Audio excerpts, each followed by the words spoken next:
Good afternoon, councillors, and welcome to the council meeting of Wednesday the 6th of April.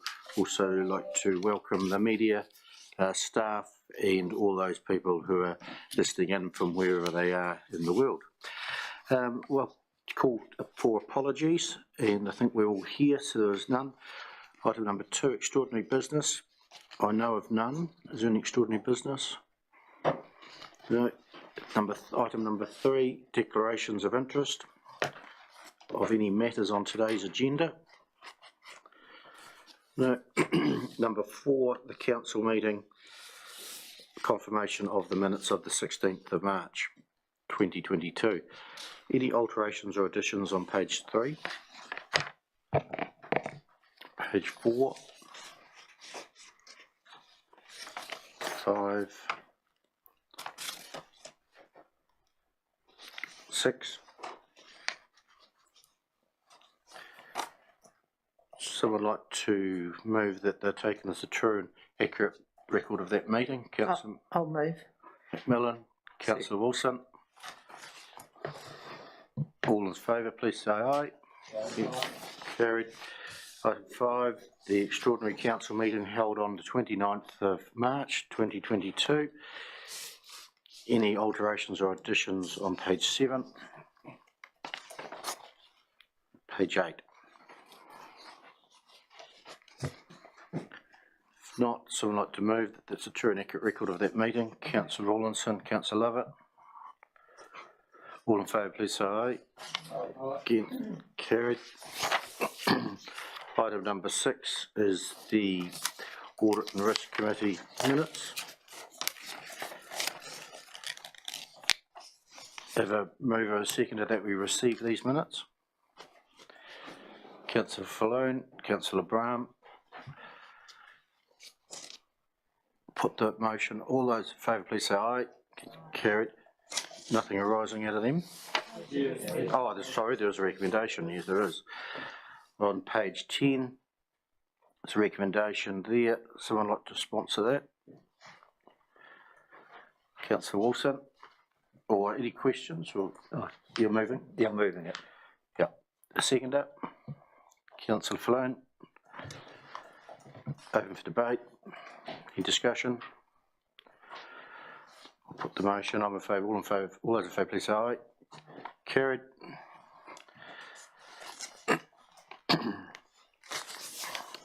Then over the page to item number 7, Methven Community Board minutes.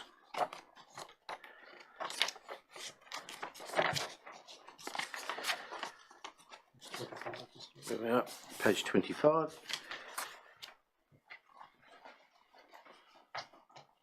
Move us that we receive those. Councillor McMillan. I've just got a correction. So just on page 26, I've got a extra couple of letters in my name under discretionary grant requests, but happy to move.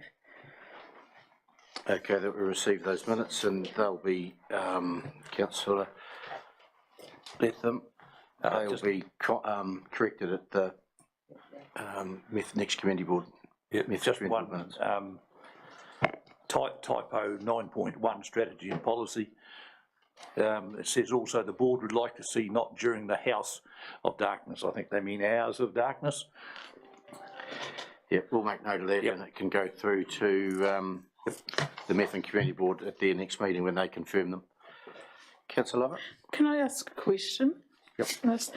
Just looking at the infrastructure services, with the high demand for building consents in Methven, is there a, you know, with all this building going on, a future plan? You know, is the infrastructure going to take what's happening up there at the moment?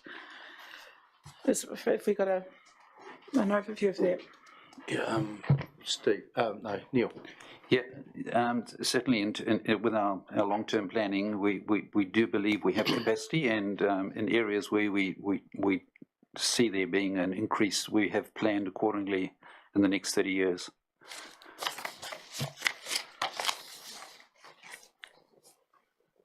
Do we put that motion? Do we receive them? We have. Good. Oh, you haven't put it. Yep, moved Councillor McMillan, second Councillor Latham.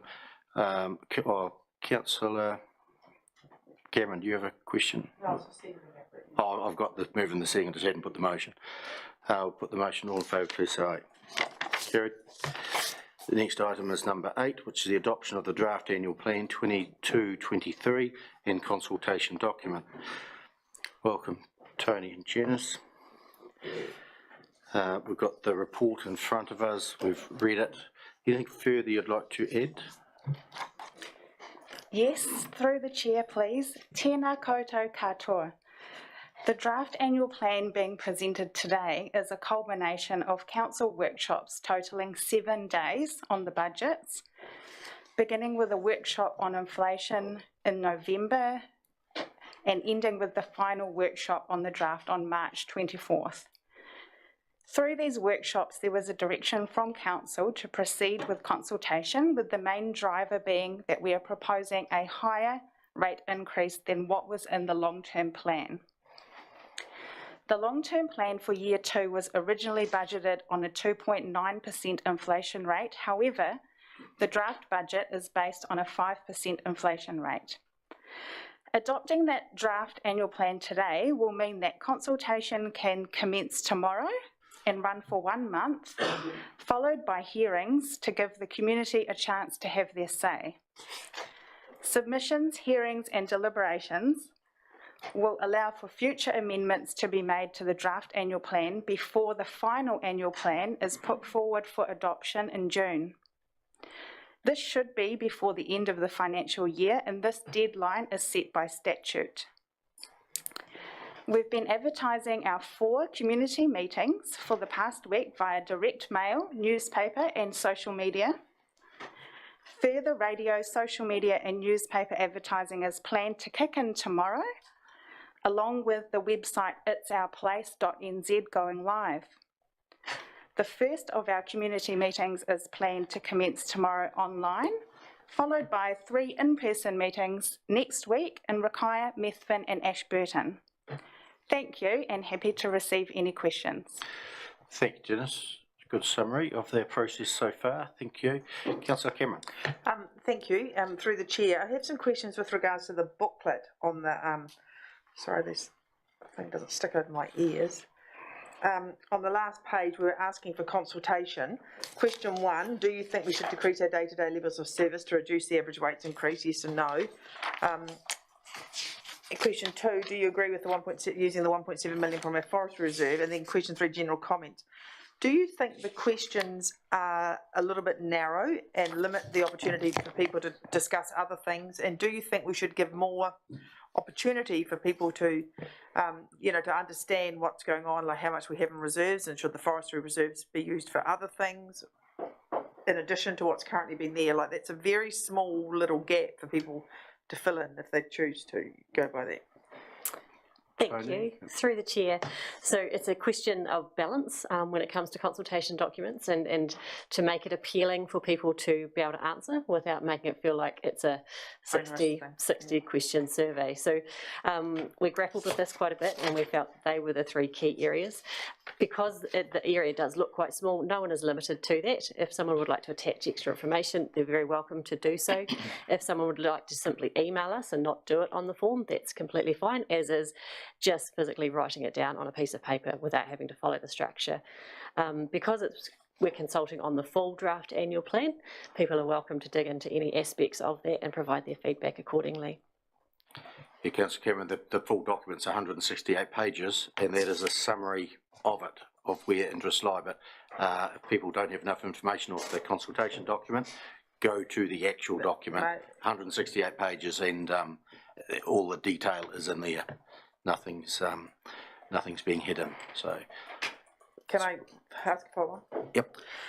Thank you. I take your point. Thank you. Through the chair, I feel as the mayor's kindly reminded me, 168 pages, and we've gone down to probably at the most a half of an A4 page for comments. So I do think that my concern is legitimate, and it's very limited in number of questions that we're pointedly asking. And I know that people can give comment on whatever they want to give comment on in the annual plan, but this is generally considered a steer, and something that we'd like a response to, and it's limiting, I think, in people's scope. Certainly don't want to limit the I'm sure. information that comes in. That is a one-pager, correct? But if people want to add more pages, they certainly can do. Online, it's very easy to add as many pages as you wish. And if people were wanting more pages, they could attach their own pages to it and send it in. There's no limit on the amount of information you can send in. Just be precise and direct with what you wish in your submission. Councillor McMillan. Thank you. Through the chair, so we're kicking off consultation with the online meeting tomorrow night, and then we've got the 3 meetings next week, but there's still another 2 or 3 weeks after that that the consultation's on. Will the online meeting be replayed during that time? I just don't want people to kind of, it's all happening at once to see, so that they realise that they can sort of access the online meeting sort of later before the actual plan's due. And another question I had, which was come from the Methven Community Board, is how would you like them to be involved in next week's meeting in Methven? So 2 questions there, sorry. Thank you. Through the chair, in answer to the first part of your question, the virtual meeting will be recorded and available to be watched on demand. So that will continue throughout the consultation phase. And the second question, Tony, is it for Methven Community Board involvement? Thank you. It would be great if Methven Community Board were able to be present at the meeting next Tuesday in Methven. Sorry, I was going to say the wrong day. It would be great to have them there to better help answer some questions as they come up. In terms of the actual presentation, that's the Mayor and Councillor's role in this space, but certainly the Community Board have an important role to play in making sure that the voice of their community is heard. Right, thank you. Councillor Rawlinson. Thank you. Just one question, and it's just regarding the ACL dividend. I just was checking that the ACL dividend, the last one we received, has gone in to offset our rates increase. I just don't remember us discussing it in our meetings. Through Mr. Mayor, that's what it does always. So the only issue really is how significant is that dividend to affect the size of the offset. But any dividend will offset the need for rates. Thank you. And can I ask how much it was this year? In the annual plan? Yes. Our total dividend budget from memory is 1.8 million. That is not only ACL, however, because we also have an interest in Trans Waste, who also pay a dividend. But the total dividends in our budget is 1.8 million. Thank you. Councillor Mackay. Good afternoon, Mr. Mayor, councillors. My question come to my attention when Councillor McMillan asked a question about whether people would be able to replay the online virtual meeting. So if that is the case, in fairness, how will people be able to replay the public meetings? Because you can do one online, but you can't do the other one, as I understand it, because it won't be, fair enough, it won't be recorded, and I'm quite happy with it not being recorded.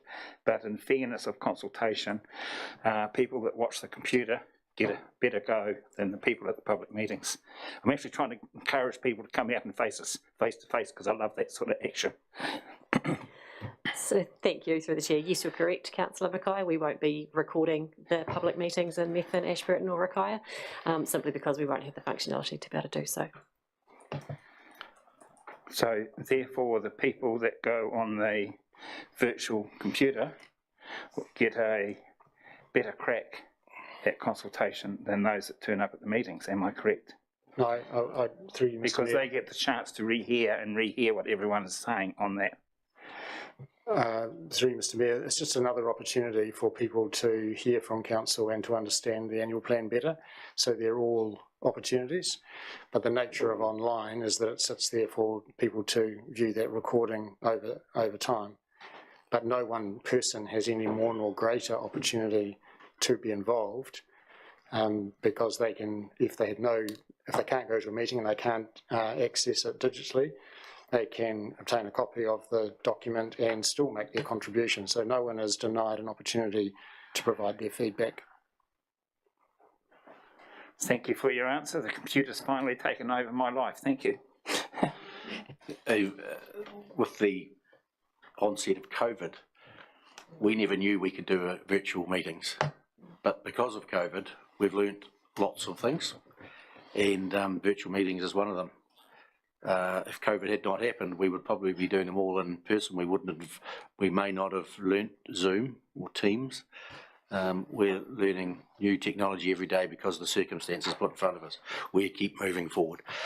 Councillor Flew. Thank you, Mr. Mayor. First off, I'd just like to congratulate the team for putting together such a well-presented little summary document. To me, it sums the whole thing up reasonably well. Second point is on page 10, should we use 1.7 million from the forestry reserve to pay for major roading repairs? Second line on the second paragraph, I think we've got a grammar area there where it says, to clarify, this means repairing key roads to a standard that helps minimise future maintenance and not having to fill in the same potholes over and again. I think it should be over and over again. Sounds better that way, doesn't it? Yeah.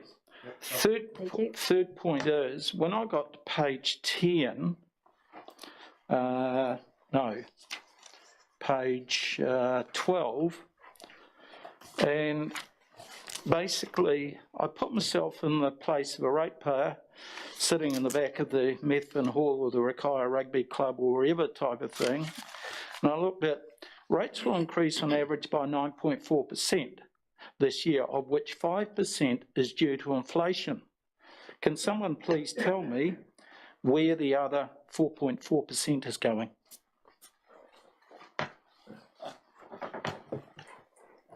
At a broad level, it's the sum of everything else, Councillor. So it's the expenditure and revenue estimates on all council activity is leading to the other 4.4%. So it's everything else that we do. So it might be debt servicing costs, it could be contractors' rates, it could be staff input, it could be government regulation costs, it could be subscriptions for something. It's just everything else. So taking the same ratepayer point of view, basically what we're doing is we're taking business as usual, adding 4% on to that to increase our levels of service, and then we're adding another 6% onto that for inflation.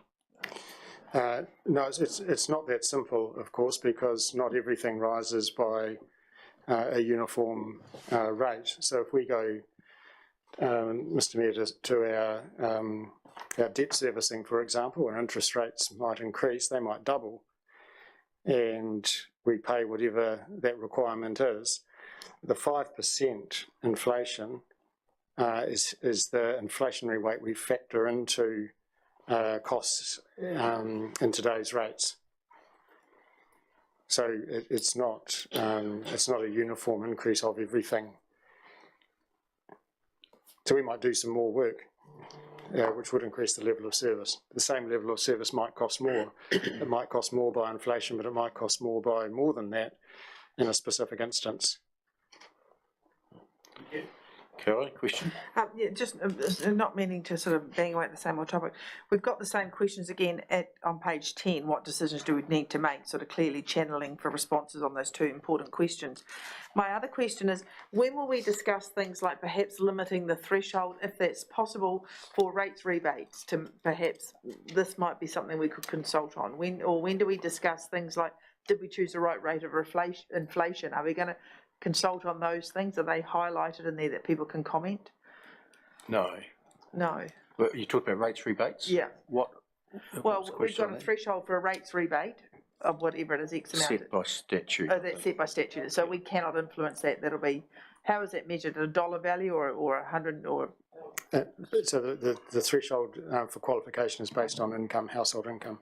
Okay, And that's a limit set by the DIA, and they tell us what it is. okay, so that's not one way to mitigate perhaps the impact of the rates. Okay, thank you. Well, it might be, but not by us changing Not by, the we government's cannot rules. influence that. If people are eligible for that rebate, then they should take it, and we assist with working through those calculations with ratepayers to see that they do qualify. Thank you. I have, Hamish, just So I think I heard a second question around debating the rate of inflation. Yeah. We've included 5% because council has debated that extensively and decided that's the appropriate number. So that's why it's in this document at 5. If someone in the community feels that that's an inappropriate number, then they are free to express that view to us through the feedback and consultation process. But it's in this document because of the decision that council has thus far made. I just think we should, I feel that the options that we have, topic 1 and topic 2, do channel and responses to topic 1 and topic 2. I know that I did, and I agree, people can write as much as they want on any topic they want, but I think we're limiting it and perhaps not giving people the opportunity to understand where these figures can be influenced more fully. Through Mr. Mayor, I think the question around the levels of service is actually a very big prompt.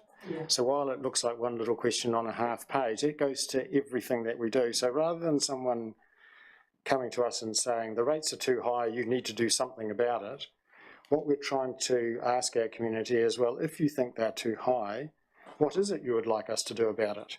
And that essentially is levels of service. So do less roading, do take longer over your building consents, or mow the lawns less often, or whatever it is that they feel would help us reduce the rates burden. How would they like to see that happen? That's what we mean by accepting a change to the levels of service. So it's a very big question despite its simplicity. question, Councillor Flynn. Yeah, just following on from Councillor Cameron on the rates rebate, we know it's set by legislation, but that is a minimum. Can a territorial authority increase that minimum family income so we can include more people who would qualify for a rates rebate? The short answer through you, Mr. Mayor, is no. That's a statutory level. So depending on the household income will depend on whether you qualify for a rebate, and the way in which you calculate the rebate is also prescribed, so it depends on how much you pay and how it rebates back. So that scheme is not a council influenced scheme, other than by advocating for a different set of rules with the DIA. So that would be a council role, not managing the scheme in a different way to the statutory setup. Okay, looks like we've finished question time. I've got a motion sitting on the table. I'm prepared to move it. Can I have a second? I will second. Councillor Brown? Yep. Yeah, moving it, I'll make a statement that we've called it the no-frills budget. We've been through it line by line. We've taken some things out, we've added some things in as we've had to. Inflation's definitely not our friend. We had 2.9 was the percent we had in the long-term plan. In fact, we've used the figure of 5%, which we workshopped just before Christmas. And then figures came out in March or February saying 6.9 was the CPI index of the last year. So we're not quite there, we're not far away. Who knows what the next rate of inflation will be, but we needed a figure to put in and we've settled on 5%. Another aspect that will make everyone's rates be different and not sit at an average of 9.4 is the revaluation of the district, which was revalued last year and comes into effect on the 1st of July this year. So urban rose higher value-wise than rural, so the shift has been more value to the urban compared to rural, and the general rate will show that when people get their rates bills. So 9.4 will be an average, but there will be people higher than that and there will be people lower than that. I'd also just like to thank all the staff and new councillors for all the work that's gone into this plan. It is a big piece of work. not quite as big as the long-term plan, but still the same. There's a lot of work goes into it and involves every department of council. So, and council always getting an understanding of the budget. So thank you all for that. Open for debate.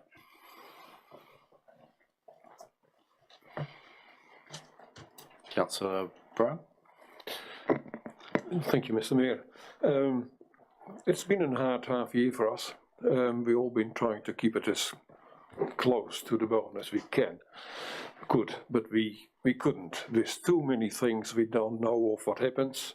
We're living in an area and in time what is completely we never had before. So I think we did the best we could do with the circumstances given to us. I hope people realize that we're not doing it to make an empire. It's really to be realistic and get this district going forward. I will move. I'm quite happy to. We've taken your second. Yeah. Councillor Cameron.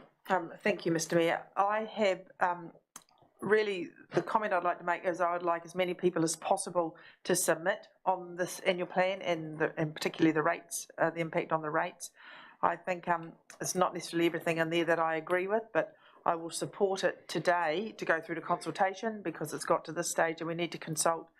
But we certainly need to look at some of the levels and charges in the plan, well not the charges, the rates in the plan essentially. So I'd be interested in everybody's feedback. Just follow on from that. That information will be helpful, but they'll also need to submit ways we can do it. Give us suggestions on what to lower. As the Chief Executive said before, if they want the lawns mowed less often, tell us that. We can lower the cost of that. Yeah. Or they want the building permits to not meet 20 days and be something else. Tell us that and we'll get rid of some building inspectors. Not that the DIA will like that, but we need solutions, not just lower the rates. Councillor McMillan. Thank you. I support this going out for consultation. As Janice mentioned, we've had 7 days of workshops going through the budget. We've made lots of suggestions and we've managed to pull a few percentages down, I suppose. And I think now is the time where we need to hear from our ratepayers about what levels of service they're happy with, and I think that's going to be key. And like Councillor Cameron, I'm looking forward to hearing lots of or seeing lots of submissions come in. Councillor Letham. Thank you, Mr. Mayor. Just want to speak in favour of putting the draft annual plan out to consultation. It's a rugged budget. It's a needs to do budget, not a nice to have budget, and sometimes unexpectedly things get tough, and I think we just have to bite the bullet and get on with it. But like the previous two speakers, I'm really hoping our ratepayers do come and listen and make submissions so that we can understand where they're coming from, and if they've got any good advice, I would dearly like to hear from them. Councillor Rawlinson. Thank you. I also just want to say I approve of it going out for consultation, but my main factor is to urge people to attend the meetings and try to understand why we do what we do. We've worked so hard to keep this budget as low as we can, line by line, as the Mayor said, and it is a basics budget. And I think the key to communities is understanding why we do it. Some people never will, but I'd like people to try and understand by coming to the meetings or watching the online one. Thank you. No further speakers for or against the motion. The right to reply. Oh, Councillor Lovett. I was just going to say I absolutely support it. We've, with all the managers around this table with us, we have cut back and sent it back and cut back again, and I think we have been absolutely fair as far as we can. We're not giving away lots of fancy stuff or anything. It's cut back to its bones. And our focus is on our improvements in the water and regulations and eroding. So, yeah, I think we've done the best we can under the circumstances at the moment where this country's heading. Thank you. In the right of reply, in a few moments' time, this document's going to be out for consultation. So that's an opportunity for the community to come to the meetings or virtually listen to us, ask us the questions about the plan, and then put your submissions in. We would like to hear them. So I'll read the recommendation that Council adopts the draft annual plan 22-23 and the consultation document for consultation with the community from the 7th of April to the 6th of May 22. All those in favour, please say aye. Against? Abstain? Carried. Thank you. Next item, climate change policy, item number 9.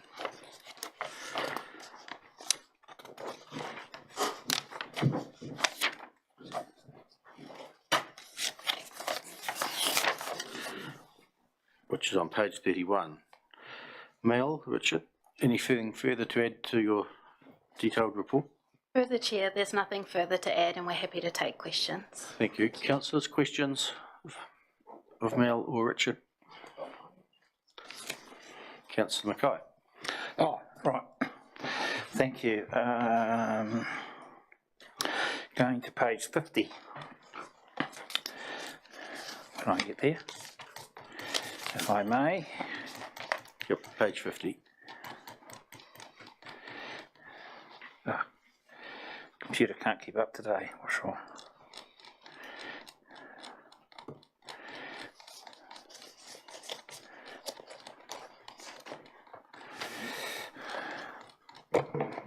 Right, I'm at 49. Yes, on the top of page 50, the recent flooding events in Canterbury have served as a reminder to us that we need to do what we can to ensure our organisation and community are resilient against external pressures. How is that flooding event different to the flooding event that took the Ashburton State Highway 1 bridge out? Was it 50 or 60 years ago? And have we not done that? Have the people of Ashburton Town not done that by paying a few million to keep themselves safe in such an event? Hamish? Through you, Mr Mayor, it may be that officers can answer in more detail, but I recall a study was done on the flood, that particular flood event, and the relevant expert authors or scientists came to the conclusion from memory that 16% of that flood was caused by climate change. So this comment is simply to acknowledge that a most recent event in our psyche was impacted by climate change. So it's not trying to say that the one 50 years ago was or wasn't. It's just that a study was done on the May floods last year and that was the conclusion. So supplementary to that particular question, does that mean that the people of Ashburton Town have to top up their flood stop banks? No, we haven't tried to draw that direct conclusion. We've simply noted that climate change has apparently had an impact on the severity of the most recent flood. And that we've noted there's an example of why the community in general, not necessarily the ratepayers of Ashburton, but the whole community, need to do all we can to ensure our resilience. Okay. The next question I have, Mr Mayor, councillors, is on page 62, and it's 2.3C. Wildfire will become likely as hotter, drier summers occur. Rural areas will be more highly exposed. I go to G.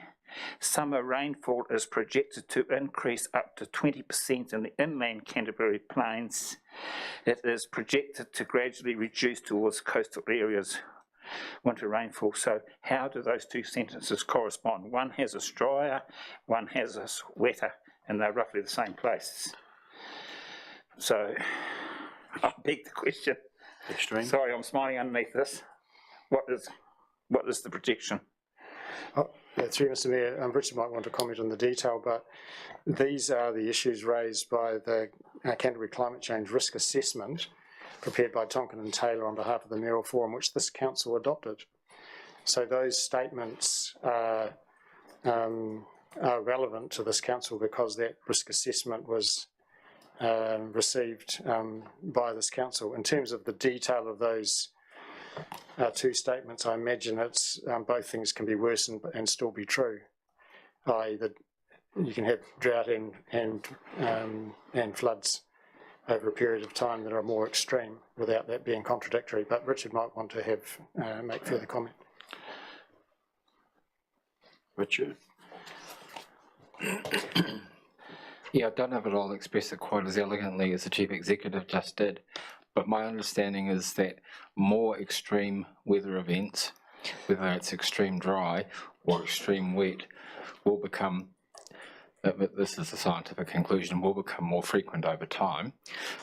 You're unlikely to have massive rainfall and a drought in the same summer, but over a 20-year period, you are likely to have more drought years and you're also likely to have more wet years. That's what the science is saying. Councillor McKay? Okay. On page 63, C, what is strage?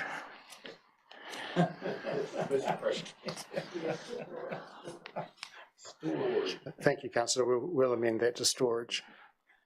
Storage from winter rainfall, what will the storage be?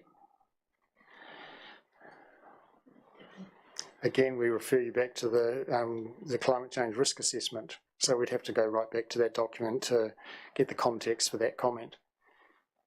We can do that for you. I don't have it in front of me, I'm sorry. So what I'm trying to do here, councillors, is that, yes, we've had the risk assessment and everything, but this document is actually going to be the council's policy. That's why I'm asking these questions today. And I've got one on page 65, which I think is the last one. I'll just get to it. It's 5.2.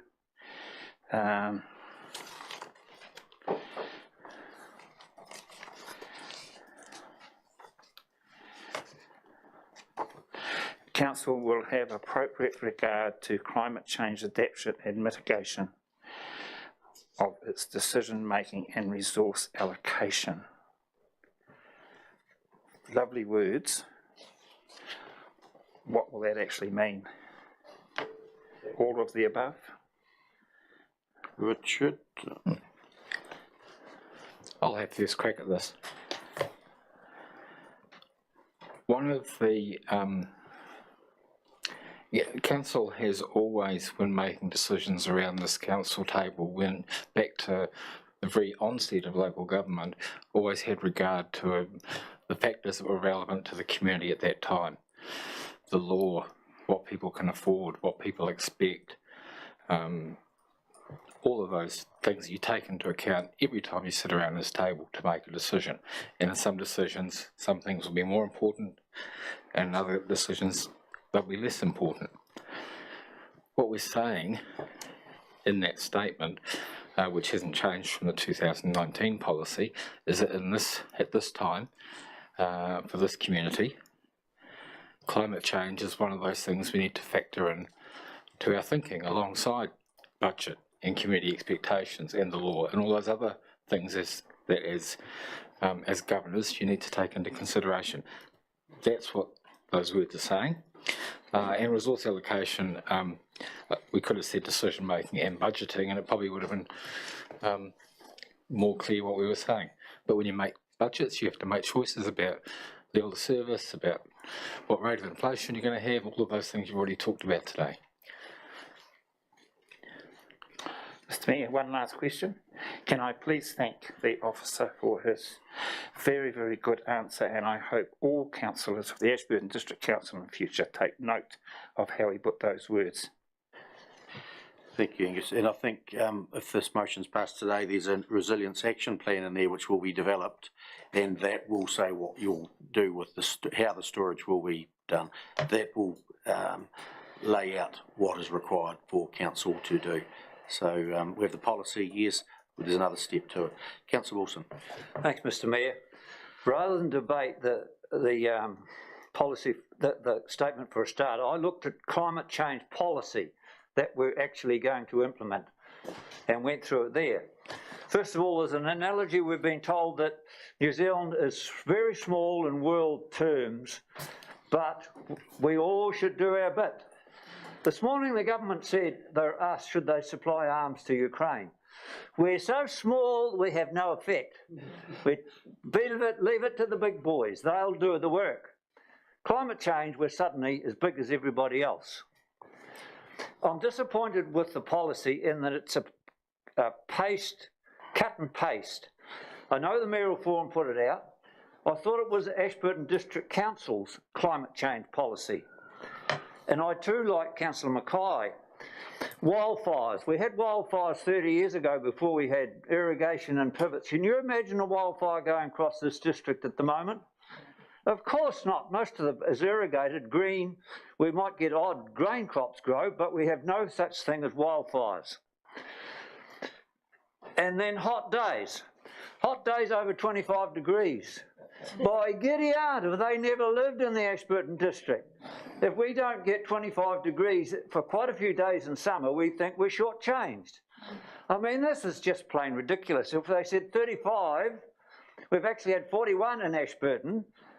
I mean, to say, why cut and paste something that doesn't relate to our district? Also, this great opportunity to store water. We've got the Klondike storage on the RDR, which would be a great thing. Could we not put that in our climate change? The opportunity to store water in this district is huge. Traditionally, our main rivers, the Rangitara, the Rakaia, are low in winter because of less, the snow and ice is frozen, therefore they're very low. If we get good rainfall in the winter, one, it'll be great for power generation, two, it'll be great for storage. I mean, once more, why are we talking general terms rather than our district? On 2.5 in the climate change policy, the benefits.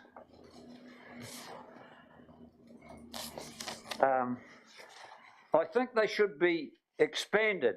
There's all the bad things that go wrong, but the little few, the really good things about the longer growing season, increased productivity, less disruptive to transport networks, all sorts of things that this district could benefit from. I think they should be just as much emphasised as the bad things. So as I say, I looked at their policy rather than the lead in. So those are some of the comments that I would make. There is advantages through the document of opportunities, they're more called, as to what can happen with climate change as well as the disadvantages. Just before I go to Councillor Cameron, I have one question on page 42, and it talks about sea level rise. It happens because of rising temperatures, warm ocean waters, which makes them expand. I thought frozen water expanded, not warm. But is that statement correct? I suppose my question. Does warm water expand? Climate change, so change everything around. Cal, answer the question is, does warm water expand? We'll check that, make sure that that's factually true. Okay, thanks. Councillor Cameron. Thank you, Mr. Lee. I have a few questions.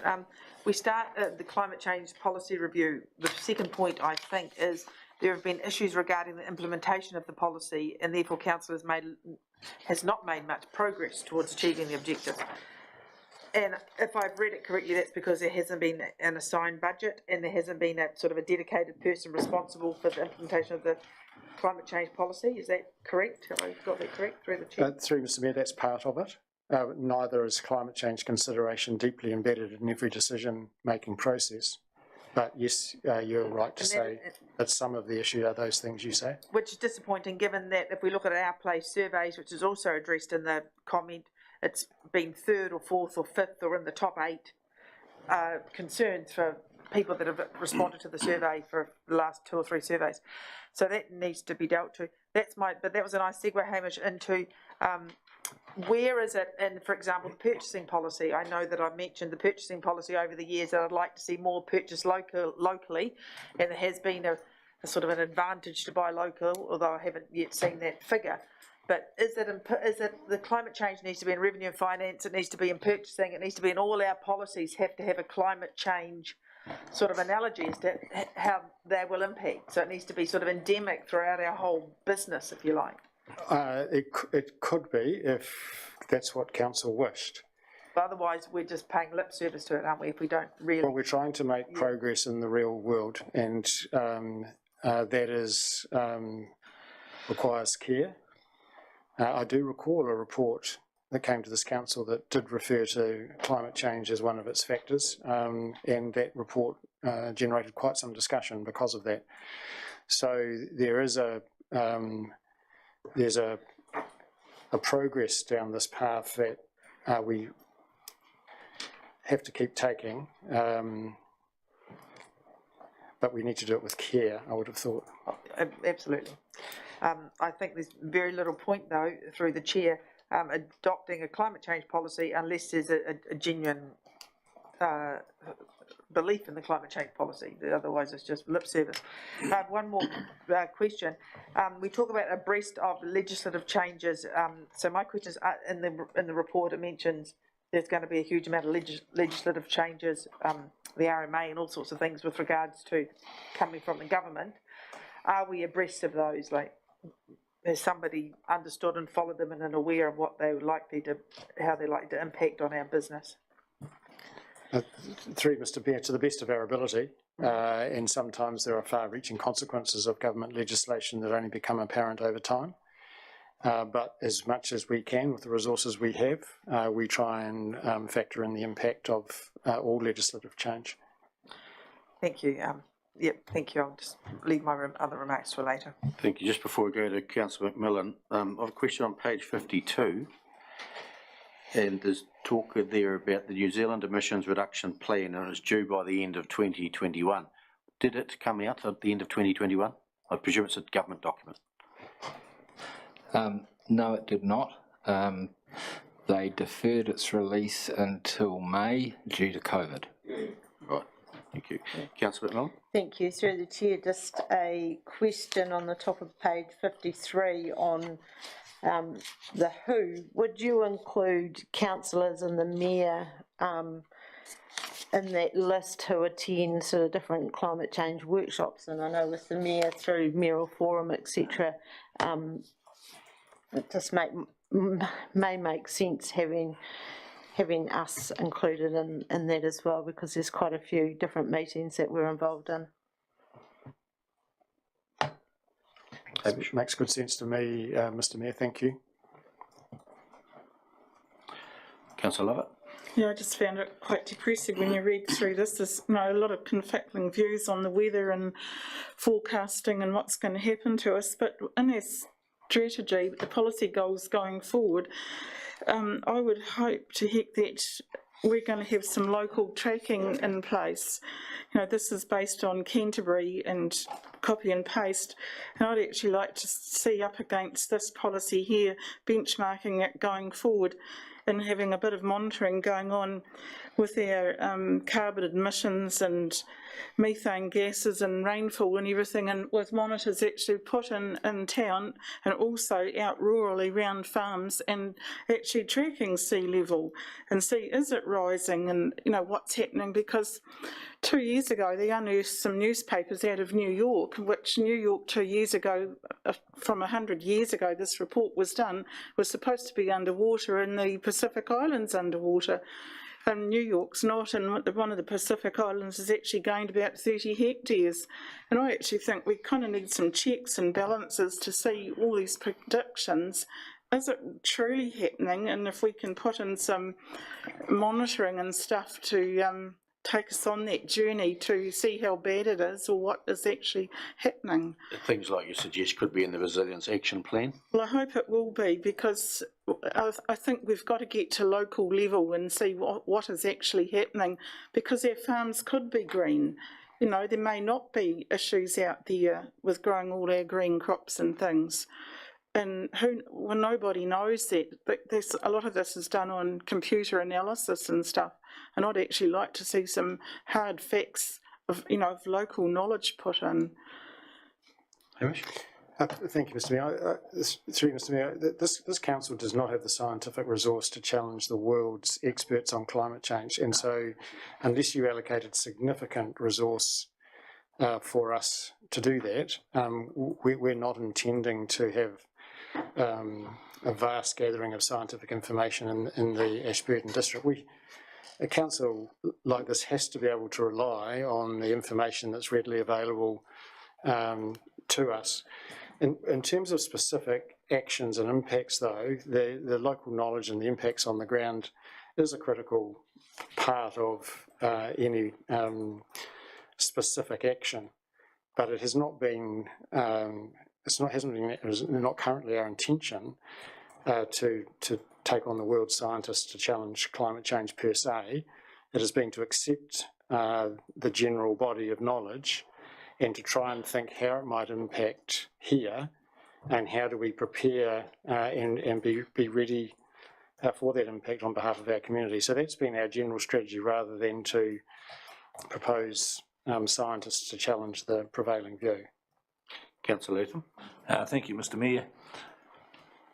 I don't think we can deny that there is climate change, because the climate has always changed. And I don't think we can deny that mankind, there's so many of us, that we are exacerbating the climate change. This document is like reminded me of Indiana Jones and the Temple of Doom, because everything was going to fall to pieces and whatnot. And this has been predicted for a number of years. And it's like economists making predictions. There will be no doubt that some of these comments in here will be perfectly accurate. Some of them are only educated estimates. I think we should take the attitude that in whatever we do, we should endeavour to make no additional contribution to global warming from now. It's very hard to put a number on it, and if you put a number on it that we're going to reduce carbon emissions by X% by 2035 or 2040, we are doomed to fail, because it's just the way it is. Some will say, well, you never made it, so you failed. But if we made a policy that everything we did, we analysed and made sure we didn't contribute any additional contribution to global warming. And New Zealand, as Councillor Wilson said, is slightly different to the rest of the world. We do not contribute much to global warming, but we must be aware that we do contribute something. And we have to do it. I think we have to do it. Don't look to Wellington or somewhere else to do it. We do have to just take notice of it. And whenever we issue consents or decide to develop roads or new habitations or whatnot, very, very seriously look at making sure we don't contribute any more contribution to the global warming. The words that are put in here are perfectly true. It will happen somewhere in the world, I'm quite sure, if things keep going. But I think we should just have a little bit of balance, take a deep breath, a little bit of common sense, and take that sort of attitude. Thank you, Councillor, for that statement. There's no question there. Councillor, you have a question? If not, we'll move in, we'll get the motion moved and then we'll debate it. Have you a question? I have got a question. Okay, we'll have your question. Basically, I support the climate change policy, but I do question the need to develop a draft resilience action plan.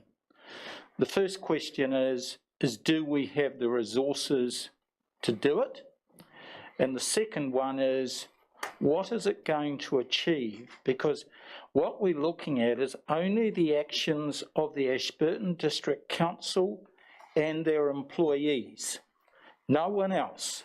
Until Jane and her team get approval from central government that when they're consenting for a new business to build a building, that that building has to be built to green standards, then we cannot do anything outside of what happens as far as the council and their team of employees. So I really just wonder, to me, a draft resilience plan is quite a minor thing, because what we're asking for here, how we will monitor progress and how we will measure success. Well, apart from changing all our vehicles to EVs and that sort of thing, what else can we do? So I really do question the need for a resilience action plan. The budget around it. Through Mr. Mayor, the intention of the resilient action plan is to give effect to the policy. So one of the things that we've heard previously, and it was being said today, is that we have had a policy in place for a number of years and have perhaps been slow to achieve a great deal in response to that policy.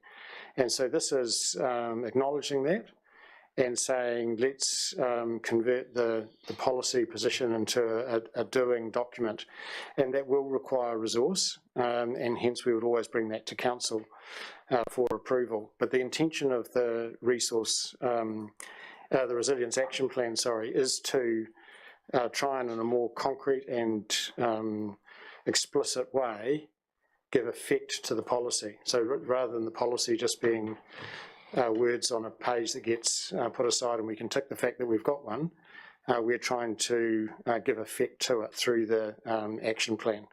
So that's its purpose, and I think it is in response to having a policy in place for the last 2 or 3 years without having taken a great deal of action in response to that policy. Thank you. Councillors, we've got a recommendation here of 3 parts. Richard? Yep. Well, I just could add to the comment from the Chief Executive.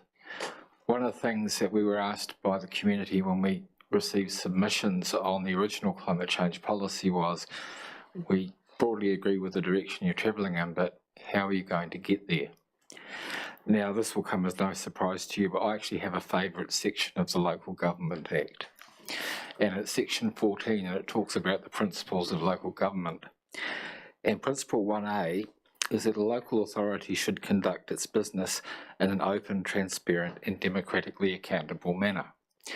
And the really interesting thing about 1A is that it goes on to have about 14 such principles to guide councils in their conduct of their business. And it says, if you find yourself with a conflict between the principles, you should resolve that conflict in accordance with 1A. So whenever I was in a management role or had a problem to solve and I had these different things I was weighing up, my touchstone was always what's open, what's transparent and what's democratically accountable. And so one of the things I think is a really good reason to have the draft resilience plan is it shows you what the staff are working on in the climate change space. It shows the community what the council's working on in the climate change space. And it holds us accountable because we'll report to you on what we're doing. Thank you. Councillor Cameron, question? I was going to move the motion. Okay, no more questions, Councillor Brown? No, we'll take a move it. Do you want to move 3 parts together? I think, yes, I would like to, if that's acceptable to you. Okay, taken 3 parts. Altogether. 1 part, sorry. Yeah. Yeah. Councillor Cameron moved. Do we have a seconder? Councillor Brown, speak to the motion. Yeah, thank you. Thanks for the opportunity, Mr. Mayor. I think the climate change policy is relevant. I think we live in mid-Canterbury, which is very influenced by the climate. So clearly our economic benefit is obtained from the climate and from the land and from the environment. And I think, although I take your point, Councillor Falloon, and that what impact can we make? Is it meaningful? I think we need to signal that we're aware that the climate is changing and that we need to be adaptable as a council and do the best that we can to manage around that and minimise our footprint and our influence on increasing climate change. So I'd urge everybody to vote for this recommendation, please. Councillor Bryant. All I can say, we can learn from the past, but we have to live in the future. And the future, we don't really know what it is. But to me, it's pretty scary if we don't take any steps in the right direction. Councillor Wilson. I'd like to move an amendment that we look at it in 3 parts. I'm more than happy to receive the report, the background report, but I'd like to debate the actual policy itself. What we're doing is accepting 3. I'd move an amendment that we look at in 3 distinct sections. I'll ask the mover and the seconder. Would they be happy to take it in 3 parts? The mover and the seconder? Okay, so we won't need the amendment. We've got agreement that we'll take it in 3 parts. And we're now dealing with the first item number 1. This is the first motion. That council receives the climate change policy review background report attached in appendix 1. No debate on that. I'll put the motion. All those in favour, please say aye. Get it carried. Bullet point number 2, that council adopts the climate change policy 2022 as attached in appendix 2. Any debate on that? Councillor Wilson. Thanks, Mr. Mayor. Yes, I think we should. As I said originally, it's a cut and paste of Canterbury. Canterbury's Kaikoura to the Waitaki, and obviously there are things in there highlighted that do not apply to this district. Are we just going to be a lot of sheep and continue and follow what everybody else does? If it's our policy, why are we not stating what affects us? Especially that wildfire thing. I mean, that's ridiculous. Only wildfires we get are in docked land that they've retired off the high country stations that we can't tell. Dock have got their heads in the sand there. If there's wildfire, they'll be up there, and that's their fault. But as far as the plains, we're not going to get wildfires. And things like that, we should say 25 degrees is a perfectly respectable standard temperature in mid-Canterbury. Why are we going to put all this stuff in our policy that doesn't really affect our district? Councillor Mackay. Mr. Mayor, I cannot vote for this policy, quite simply because this policy, as I read this whole report, will be the base for the action plan. So, for example, I go to the risks and opportunities in the plan, and I read that,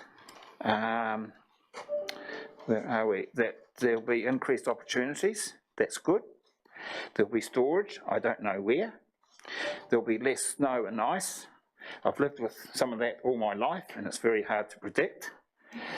But the one that really gets me is that for this district, there'll be opportunities for new marine fish species. That really have me going, Mr. Mayor.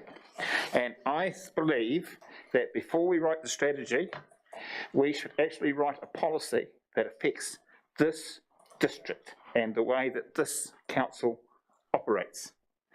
I do not deny climate change. I have lived with climate change all my life.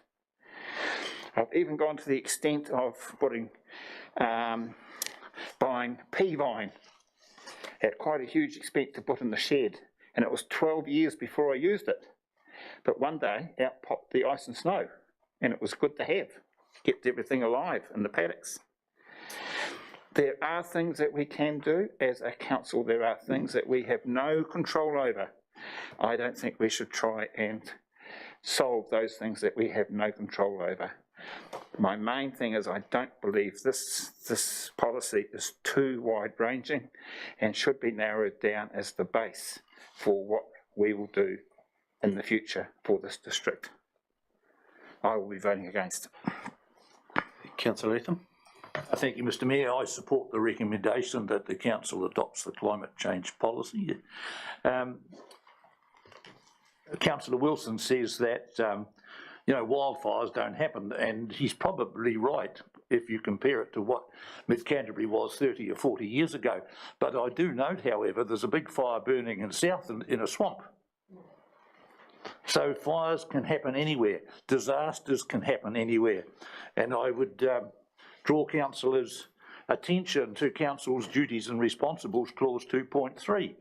And it says, Council has a range of duties and responsibilities that can impact on or are impacted by climate change. And these include, and they go on there, and there's a dozen or 15 of them, they haven't counted them all. Everything we do, we have duties and responsibilities that can impact on climate change. I think the draft document is well drafted, and I think we are just trying to, if we try to nitpick and narrow it down and try and cover every eventuality, we won't get anywhere. So I'm happy that the recommendation number 2 stays that way. Thank you. Speakers for or against? Councillor Falloon.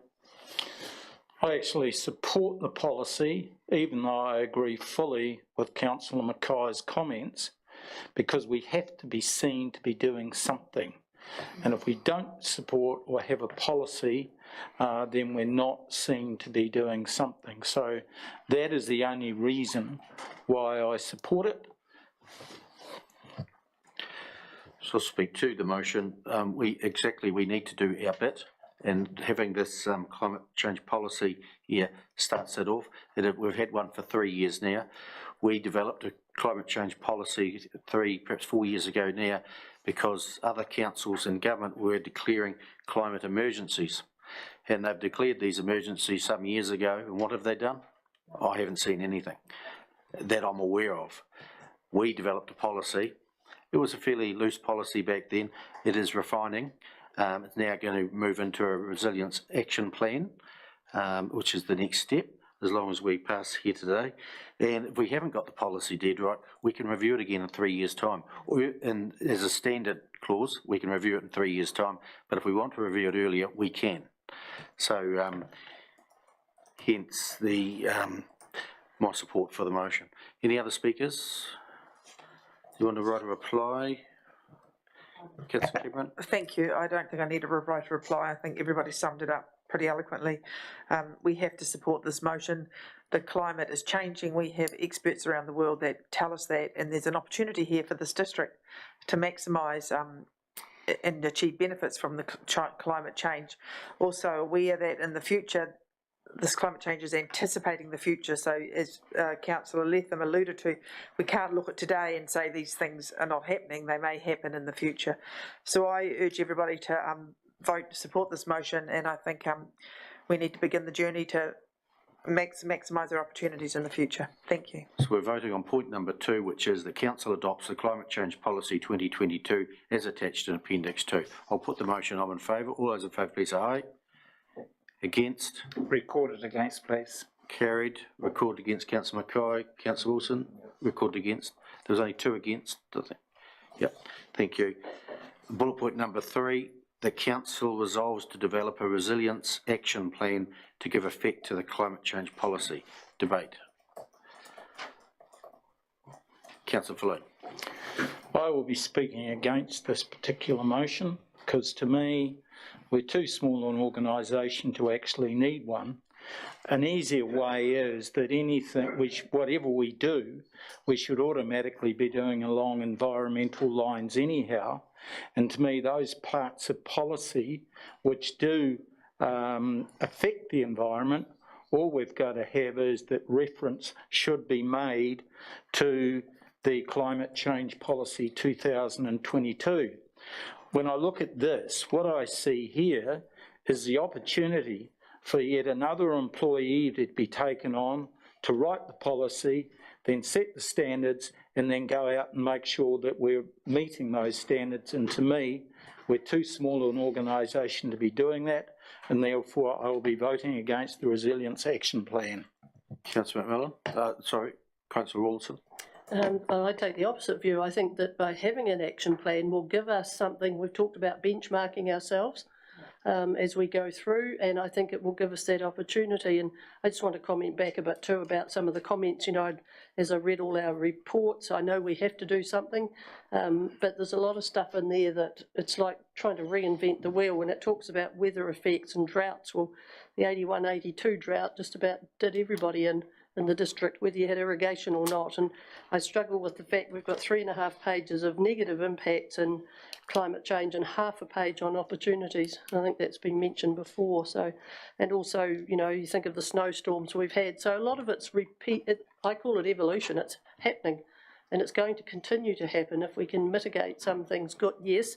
So I think back to that action plan, it will give us it'll give us something positive to be doing to action our policy, and also hopefully give us some benchmarking. Councillor McMillan. Thank you. I support this as well, and similar to Councillor Rawlinson, I think that we need this plan as a benchmark, and we don't know what's happening within the organisation, so we need to start somewhere, and attending some of the climate change councillor workshops that Councillor Cameron and I have been to. All councils are doing this. They've got action plans. They're working out how they can be leaders in this field, and I think we need to as well. Councillor Lovett. I'm going to support this because I think we need to have accountability to the public and be transparent, but hopefully with this we might be able to get on board with other councils and see if we can get some technology on the ground with other companies and be the leaders here, and actually have a look and see what we are doing at ground level, whether it's in town and out on farm, just how bad we are. I'd like to progress it through there. Thank you. Councillor Mackay, for or against? Speakers for or against? Against, Mr Mayor. The reason why I'm against is what I pointed out before, that the foundation document, the policy, has the wrong foundation to it. It's interesting, and I think the Resilient Action Plan, I'm frightened, is going to be put together with the wrong foundation, which is the policy. But I just want to enlighten some councillors of my view of my life in local government. I had to fight real hard, the Ashburton District Council years ago, to get some stop banks built. And were they not handy for the people of Ashburton in recent times? The District Council finally come on side, but we had to present and present and present and present. Come to irrigating and safeguarding the whole of the Ashburton District Council with a new irrigation scheme.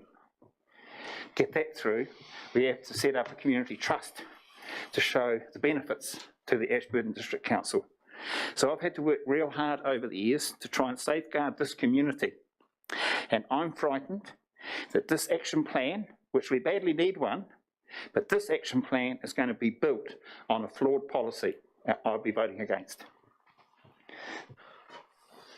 Thank you. Councillor Cameron. No, you're going to get the right to reply. Not yet. Not yet. Councillors, you'll be involved in the putting together of this action plan. So you'll have, if it's a flawed policy, not too sure, but you'll have involvement in the plan being put together. And one of those actions in there might be, because of climate change and rain and whatever, the gravel needs to come out of the Ashburton River. Well, that will be in the action plan. If stop banks need to be built higher, well, that will be in the action plan. If we need to build dams to store water for use later on, that'll be in the action plan. So I'm supporting the motion. Councillor Cameron, right to reply? You just basically stole my thunder, Mr Mayor. That's exactly what I was going to say. But I also think we clearly need an action plan to effect the policy. So as the Mayor mentioned, we will have chance to influence the action plan and make sure that it's affordable and achievable and realistic. So, yeah, thank you, and I urge everybody to support the motion. I'll put the motion. All those in favour, please say aye. Against? Recorded against. Carried. Recorded both Falloon and Mackay against. Everyone else was for. It was carried. Thank you. Next item is number 10, which is the Economic Development Quarterly Report for October, November, December 21. Simon. Good afternoon, Mayor Brown, councillors. Just an apology that this report's been late coming to you. We've been a little under the pump in economic development. You'll be getting very shortly the latest report as well, the quarter for January to March in the next, I think, at the next council meeting. So, but this represents the activity that was done in the quarter leading up to Christmas. Councillors, any questions of Simon? John, Councillor Flynn. Yeah, just a question. Is there anything new in this report? Because most of it we've had in the activity briefings. I thought I'd read it all before. Yeah. Just through you, Mr. Mayor, there is a requirement under the economic development strategy to provide a quarterly update. So it may feel familiar through the activity briefings, but that hasn't stopped us still wishing to provide this particular report. If this report is of no value to council, please let us know and we will stop writing it. But at the moment, we're just simply continuing on the path of giving you the snapshot information. Thanks for that.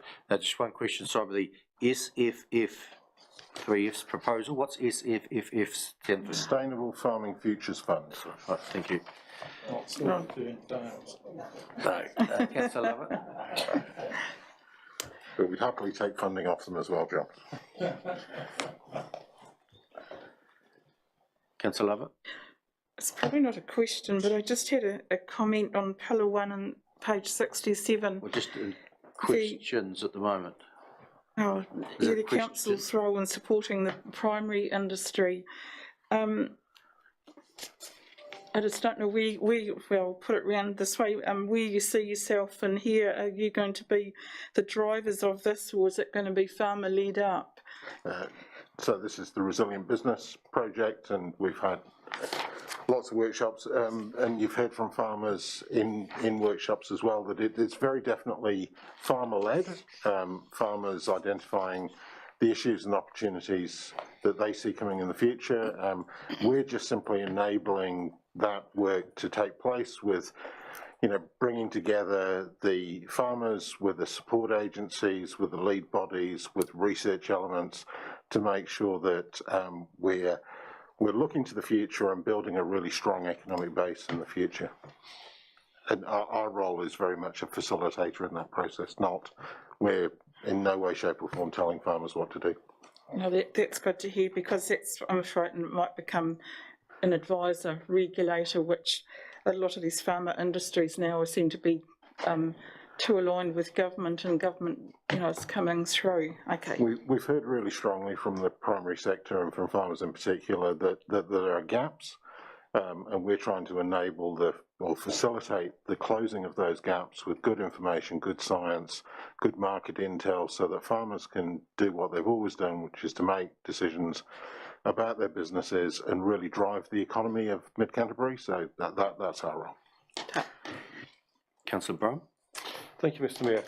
Just on page 68, that's the Rokai Business Park, and the development will be a green energy solution.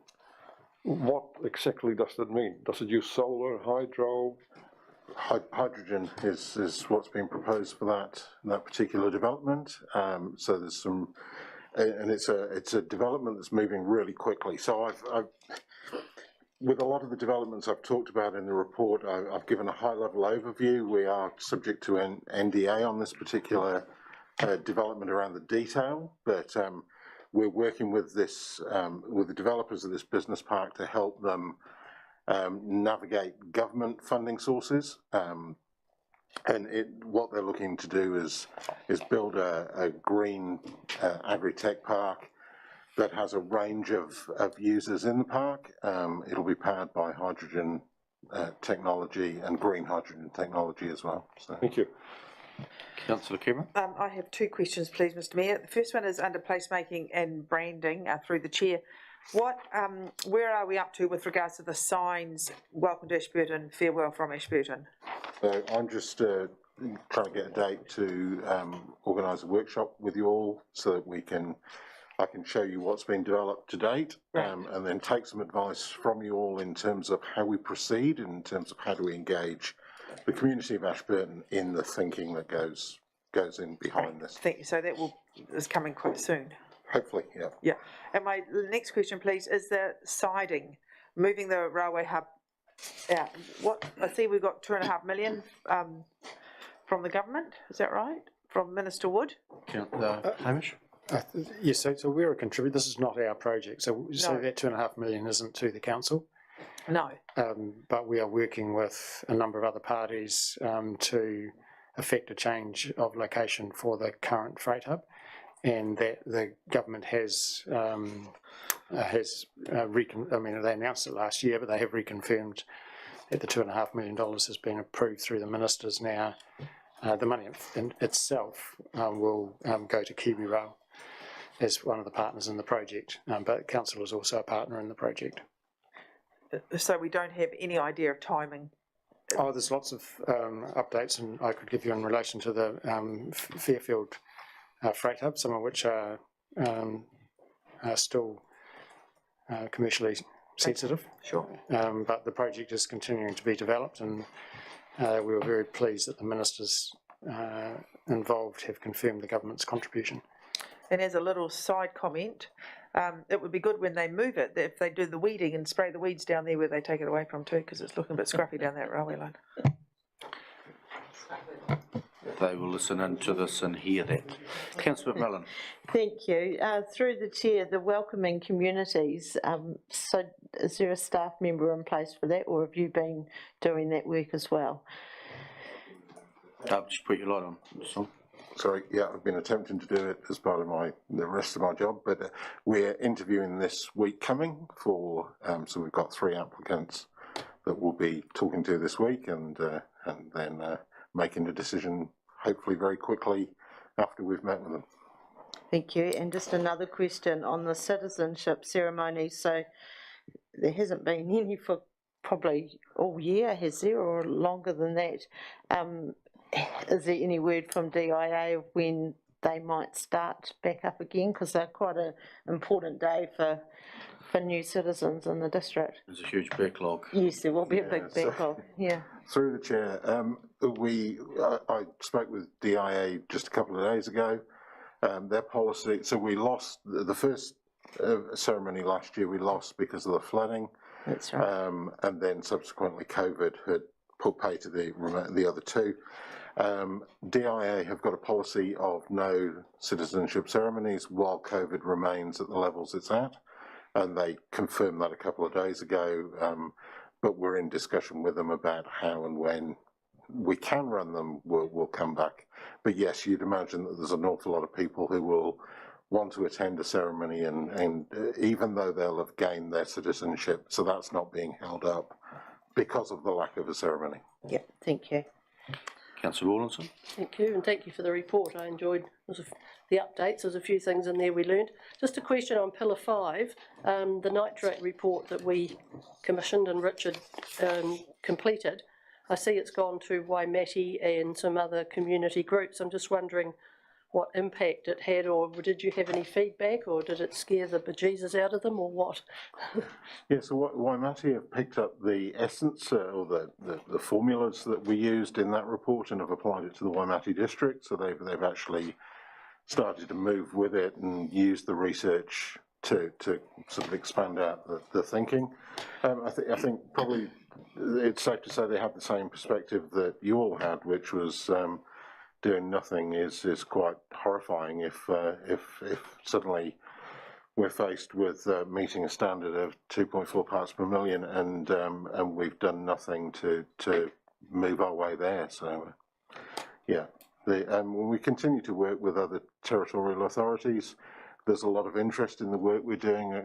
We've done around the nitrate situation and also with the Resilient Business Programme. There's a lot of strong interest. We were with North Canterbury a couple of weeks ago talking to them about how they might expand out, but get involved and expand out the programme, and we'll continue to have those conversations. But broad support across New Zealand, from the Hawke's Bay to particularly within Canterbury, where we're working through the mayoral forum on a number of these kind of things.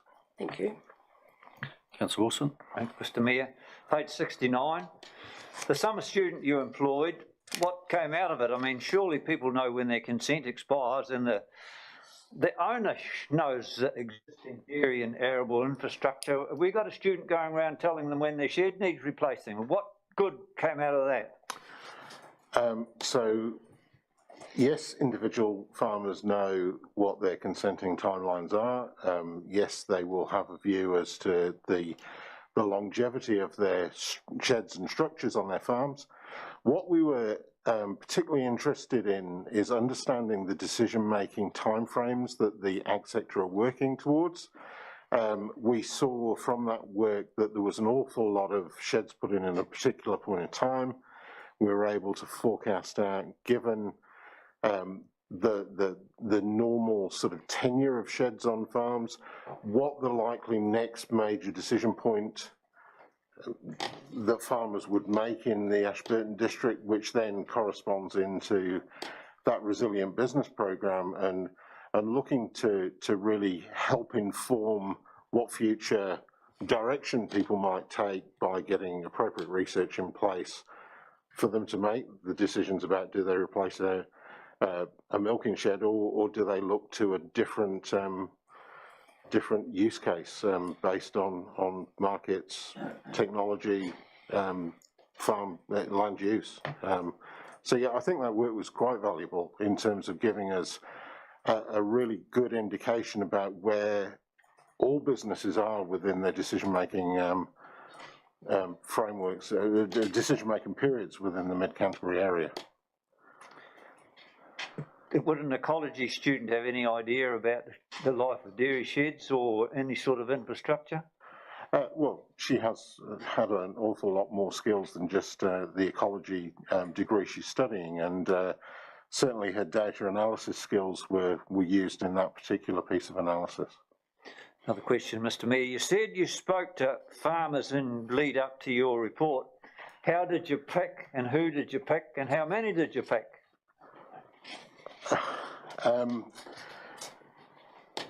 So I'd need to come back to you with the how many, but there was a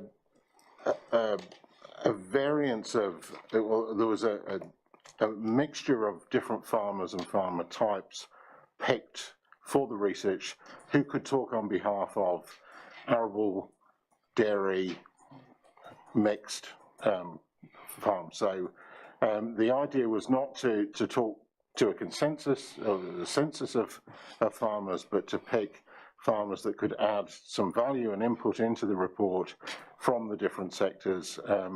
And in a lot of cases, those sectors have given us the farmers to be part of our project. But still doesn't answer. How did you decide which farmer? I mean, there's a huge variation in efficiency in this district. How did you decide with your, not just the ecology report, I mean your business analysis? You said you spoke to various farmers. How did you go about picking them?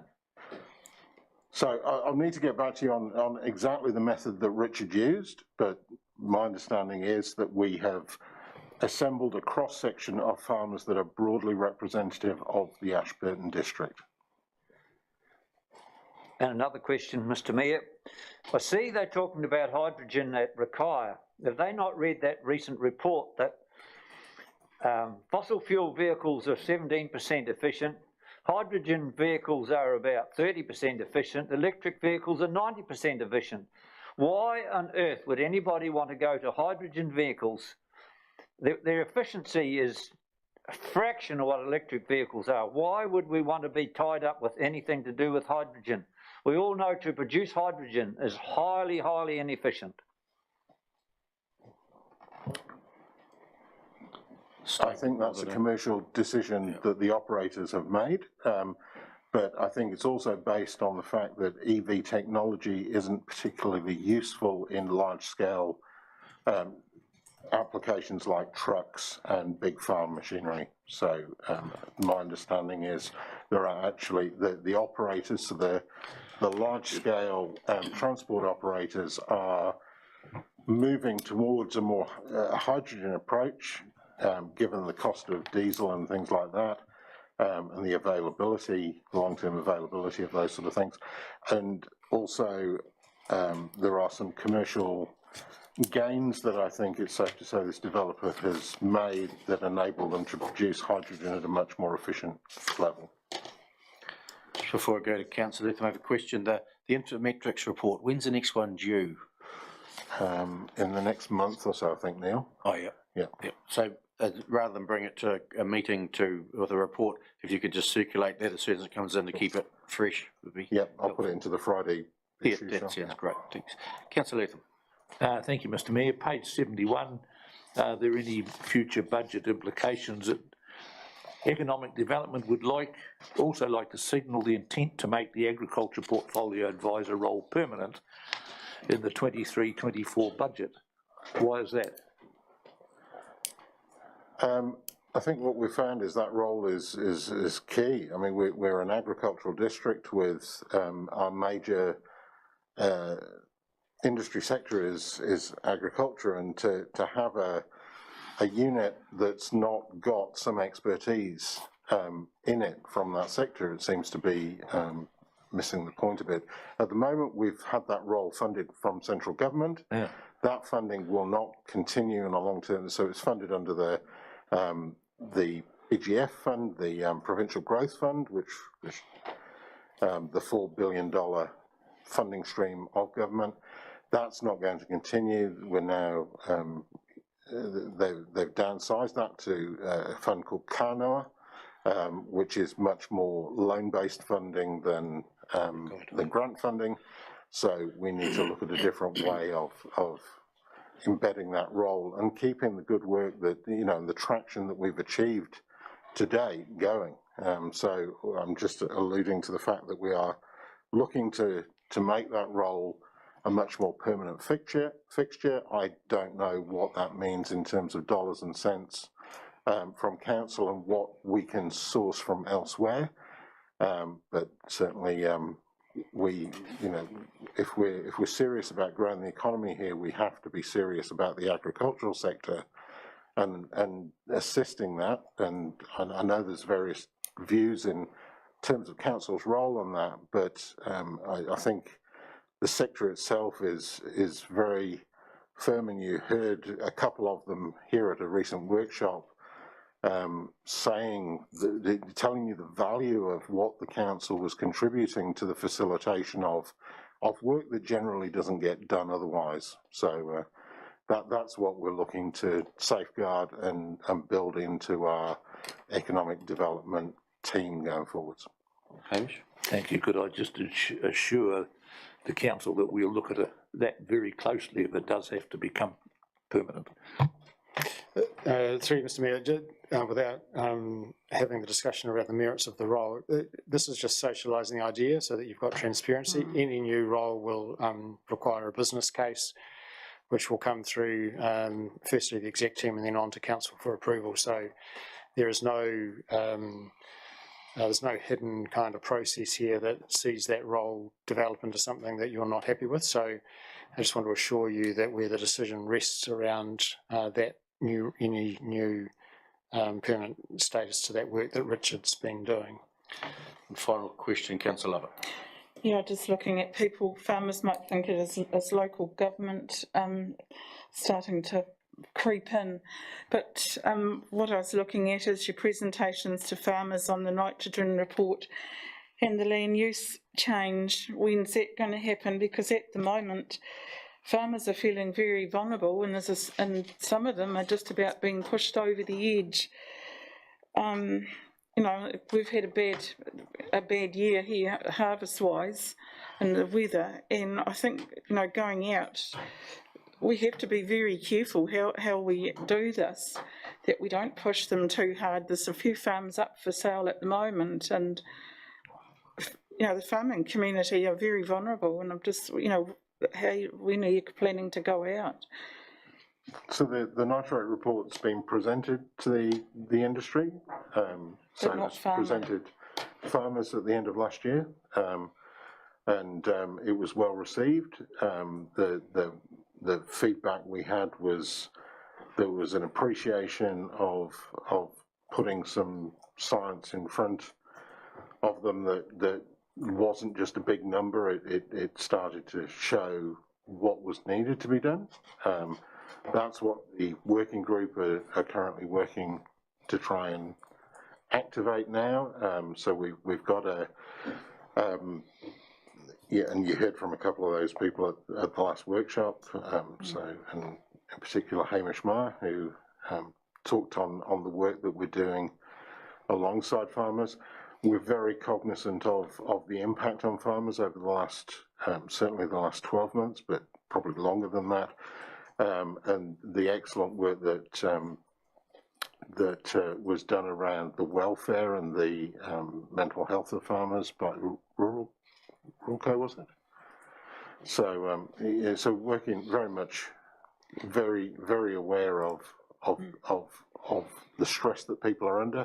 As I say, we're trying to facilitate a process that helps and puts stuff into an easily, puts research into a really easy to digest way. You're going to hear from some work we've done with the agribusiness group in the next few weeks, which addresses the fact that, and one of the key sort of points that they made is that a lot of the research isn't in a form that's easy consumable, understood and translatable, and that's really what the advisory group are grappling with at the moment, as to how you might activate that and make things just easy to make decisions on. As long as it doesn't turn into regulations, I think that's the biggest problem there. No. Councillor Brown, you want to move? I will move. You have the recommendations on page 66. The council receives the economic development quarterly update. Seconded, Councillor Lovett. Yeah. Any further debate? We've had a good go with questions, discussion. I'll put the motion on in favour. All in favour, please say aye. Against, carried. Thank you. Next item is number 11, Three Waters Reform Proposal DIA response to feedback from September 21. Hamish. Through you today, happy to try and answer any questions, but essentially council will recall that through September and October we provided a series or an amount of feedback, including some questions. This council has discussed on more than one occasion the slowness of DIA in getting any answers to those questions back to us. And of course, in the interim, the Minister announced the reform was compulsory and has proceeded to put the transitional work program in place. So this response back from DIA feels a little bit out of step with the current situation on the reform itself. Nonetheless, they have responded to those questions raised. They have tried to answer the specific queries that council has raised.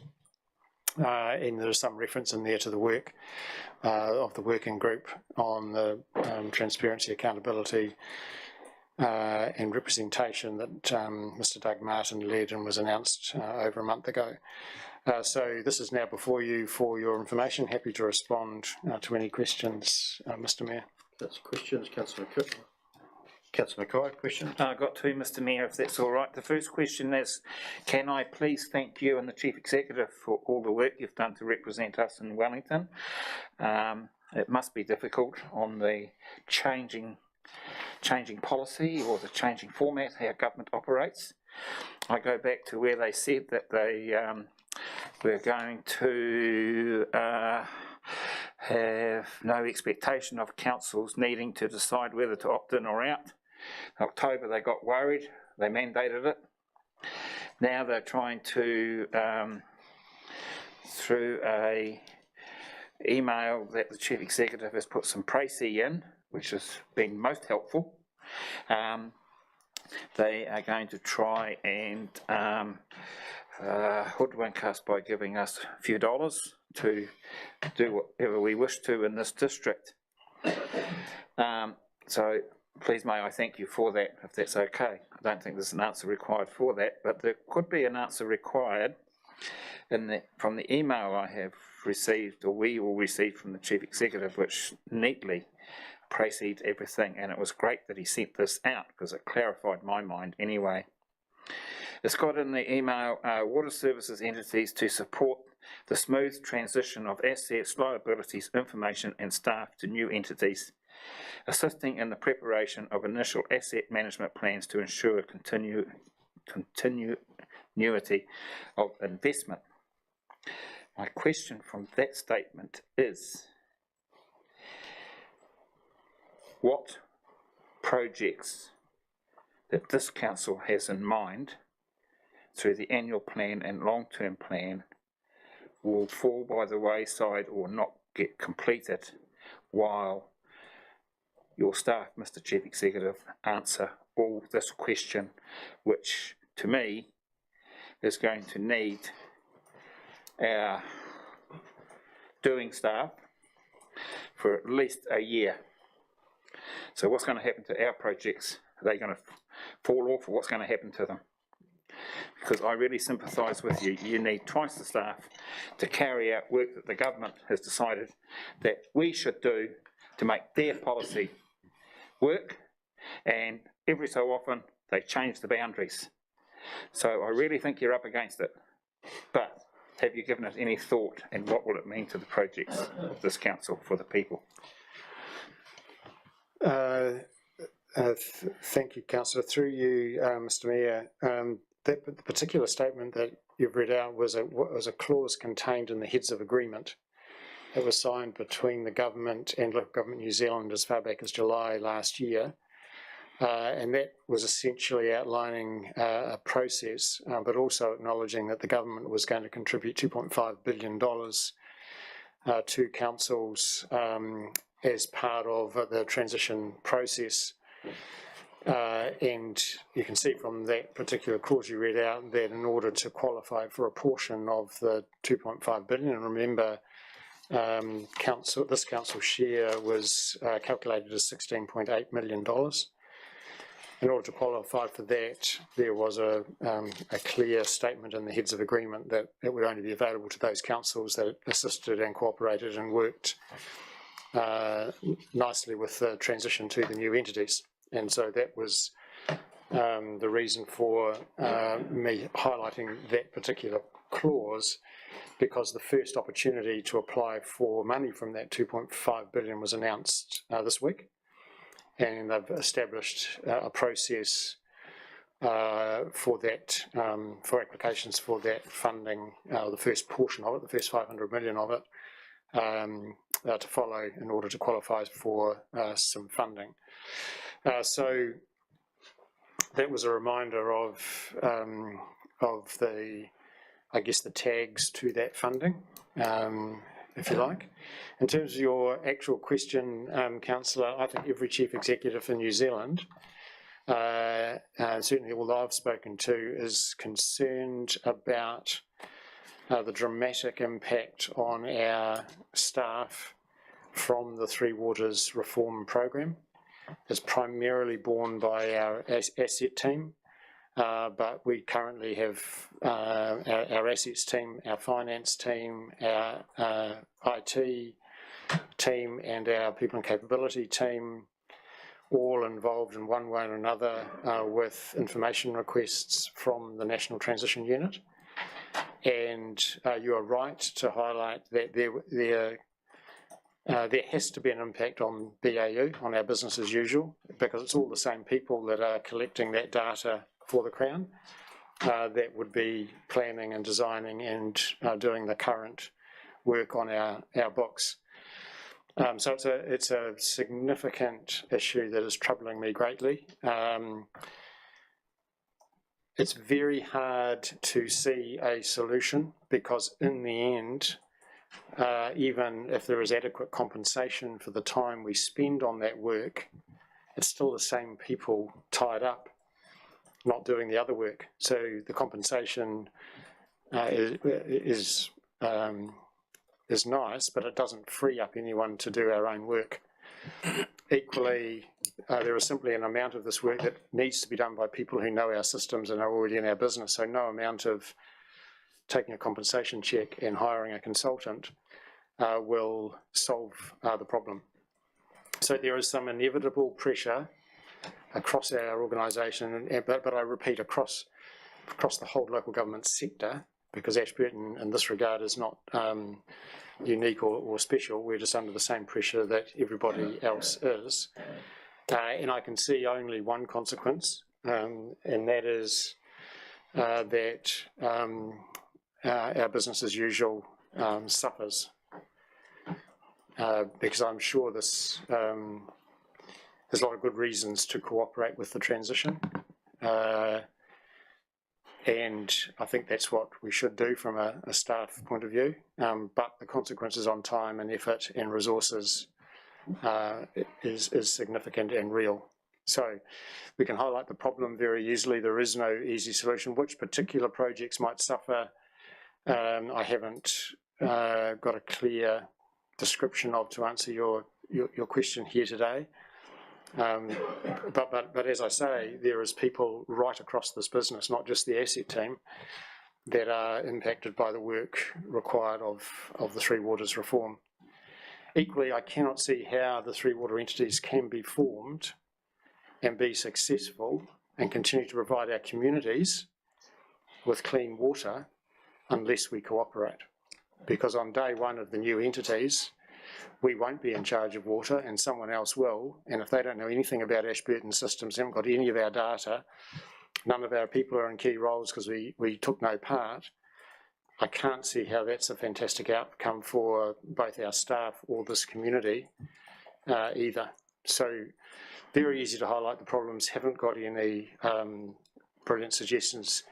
I can tell you that the conversations are being held right across the board with DIA and the transition people, and there are a number of suggestions to how it might be mitigated to a degree, making sure that you're only asking for stuff that's really important, making sure the time frame in which you require it isn't so tight that you sink people.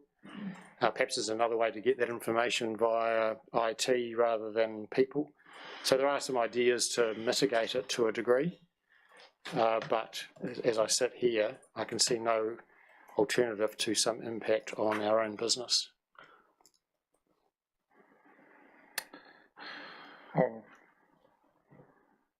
I'll make comment at due time. But the Communities for Local Democracy discussed this very point because it's putting stress on staff all over the country, and their suggestion was for the DIA to provide a person or persons to be put into the office, collect the information they wish to collect, and then the council's appointed person who knows about it just peer reviews what they've collected to see it's accurate. That was a suggestion. Whether it gets taken up or not, different story. They don't like listening much. Councillor Falloon. Thank you, Mr. Mayor.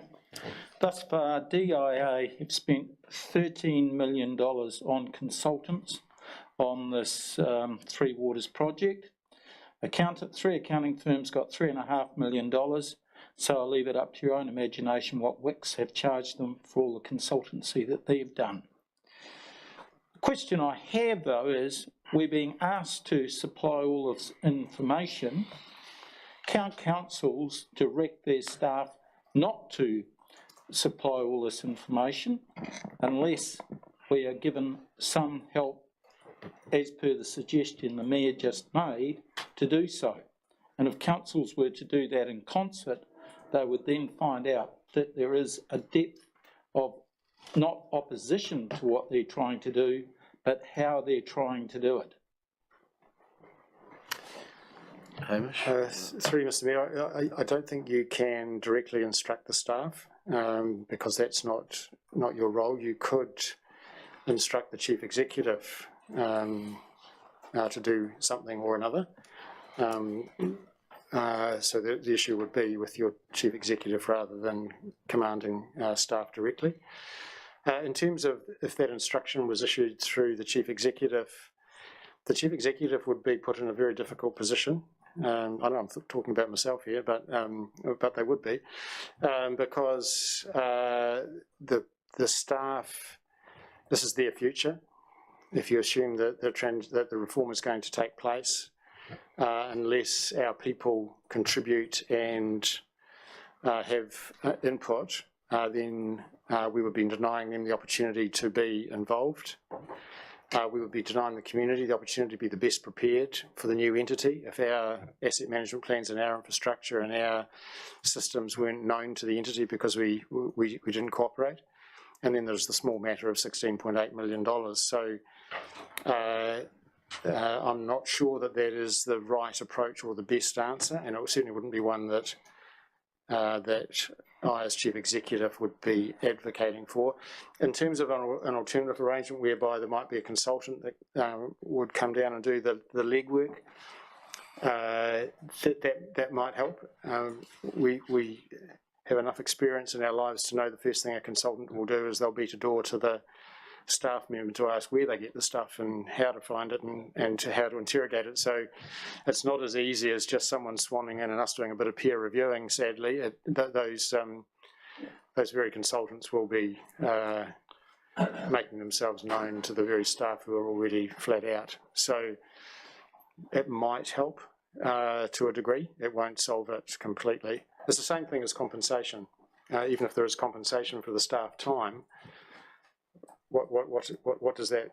How does that help our business as usual? The person's still working on this issue in their working life and has something else to suffer.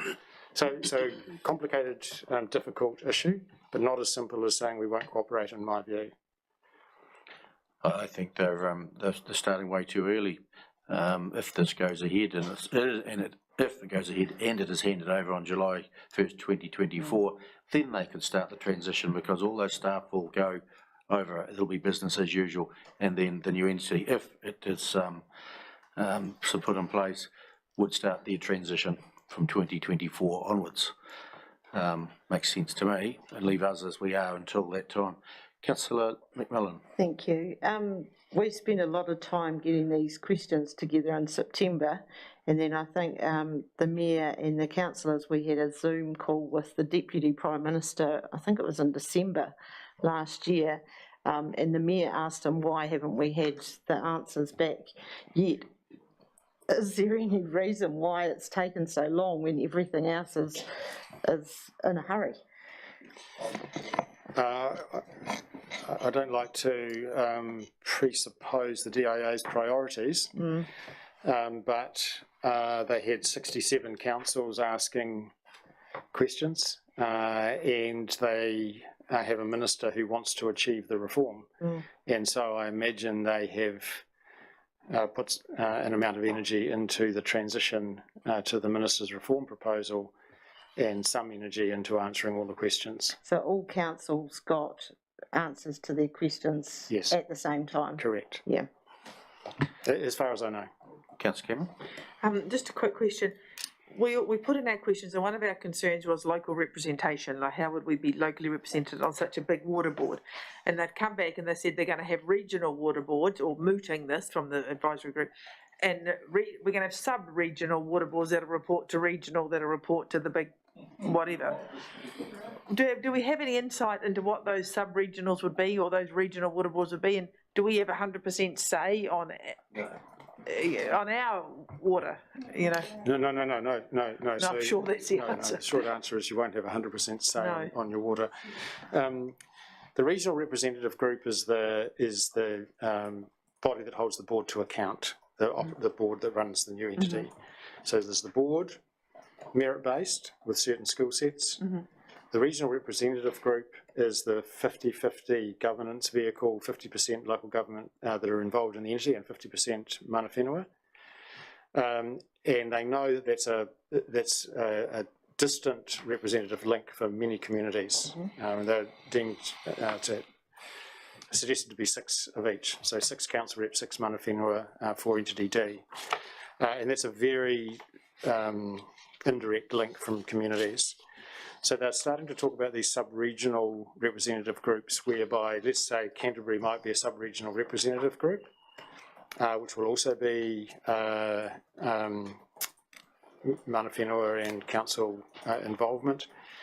And if you had a Canterbury sub-regional group, you could probably see that there will be a city, a rural and a provincial council rep, maybe, a north or south, a east or west, or however they might split that up. I don't think you could guarantee that every council would be represented on a sub-regional group. So even at the sub-regional level, which is to try and give a stronger link to local communities, there would be no guarantee that an existing district council area would have someone on that. And if they were, I imagine that person will be representing something broader than just the Ashburton district. So if an Ashburton district person was on there, they might be representing provincial South Island or provincial Canterbury or rural Canterbury. So I don't think there'll be, it's moving away from May I ask a subsequent question? groups as we know. So when will this be determined? Like, can we front foot that and put a proposal in as to how we would like these sub-regional groups to be? So all of this, all of the ideas around this have come through from the representative group that's gone to the minister. Yeah. As far as I'm aware, we're still waiting for Cabinet to react to those recommendations. There was 47 recommendations in that working group's report, and my understanding is Cabinet has at least seen a draft of that and considered it, but I don't think I've seen a response from Cabinet to that yet. And then the next step after that will be legislation. So for those who wish to support their proposal or those who wish to oppose it or to suggest an amendment, then you're into the select committee process for legislation. So they just haven't got time to further consult to develop ideas. Yeah. It's getting close to the point where there'll be draft legislation introduced into the House. We understand that's by May, and then it's in the legislative process, and there's opportunity through Select Committee and Parliament to for anyone to submit further. Councillor Wilson. Thank you, Mr. Mayor. I've got a question. What are we actually doing at the moment? We're receiving this report that was 6 months late, and then we are discussing our position in Three Waters, or are we looking at a motion? I'm sort of confused. Is it all questions or is it comments as well? I think it's questions on the report and what the actions that are happening as you go to Communities for Local Democracy, which is heading up the attack, or the probably not the right word, the opposition to the proposal as it is. There's work going on from those 31 councils that have now joined, might be back to 30 now, who've joined the Communities for Local Democracy. So there is work going on. And when I finish questions, I'll give you an update on the meeting we had in Wellington on Monday. Yes, it was 6 months late. Obviously, they had to do something, so they did that. Your group for democracy is derogatory now called the Splinter Group. And it amazes me that we saw the Mayor of Christchurch grovelling to iwi and telling them they should change their vote, as Dunedin did. Who is running this country? I mean, we're not a splinter group. We belong to democracy of 50%. You look at the population of the actual ratepayers in that group. Auckland is in it because it's a third of the New Zealand population. And some of those very small councils in the Wairarapa are with a few thousand each. The government says they're providing $2.5 billion for councils in this bribe. What they don't say is $1 billion is coming from the Three Waters entity. So we as ratepayers will be putting in $1 billion to pay back ourselves. Talk about dishonest, you can't beat this government. So I'm confused. I'm in favour of we have to receive what they did, but I'm in favour of what some other councillors are hinting at. We tell the Chief Executive to the Three Waters to go chase themselves in the meantime until 2024 is still 2 years away. Are we going to hamstring all our water services, our finance services, to bow and scrape to one dictatorial government? Councillor Flew.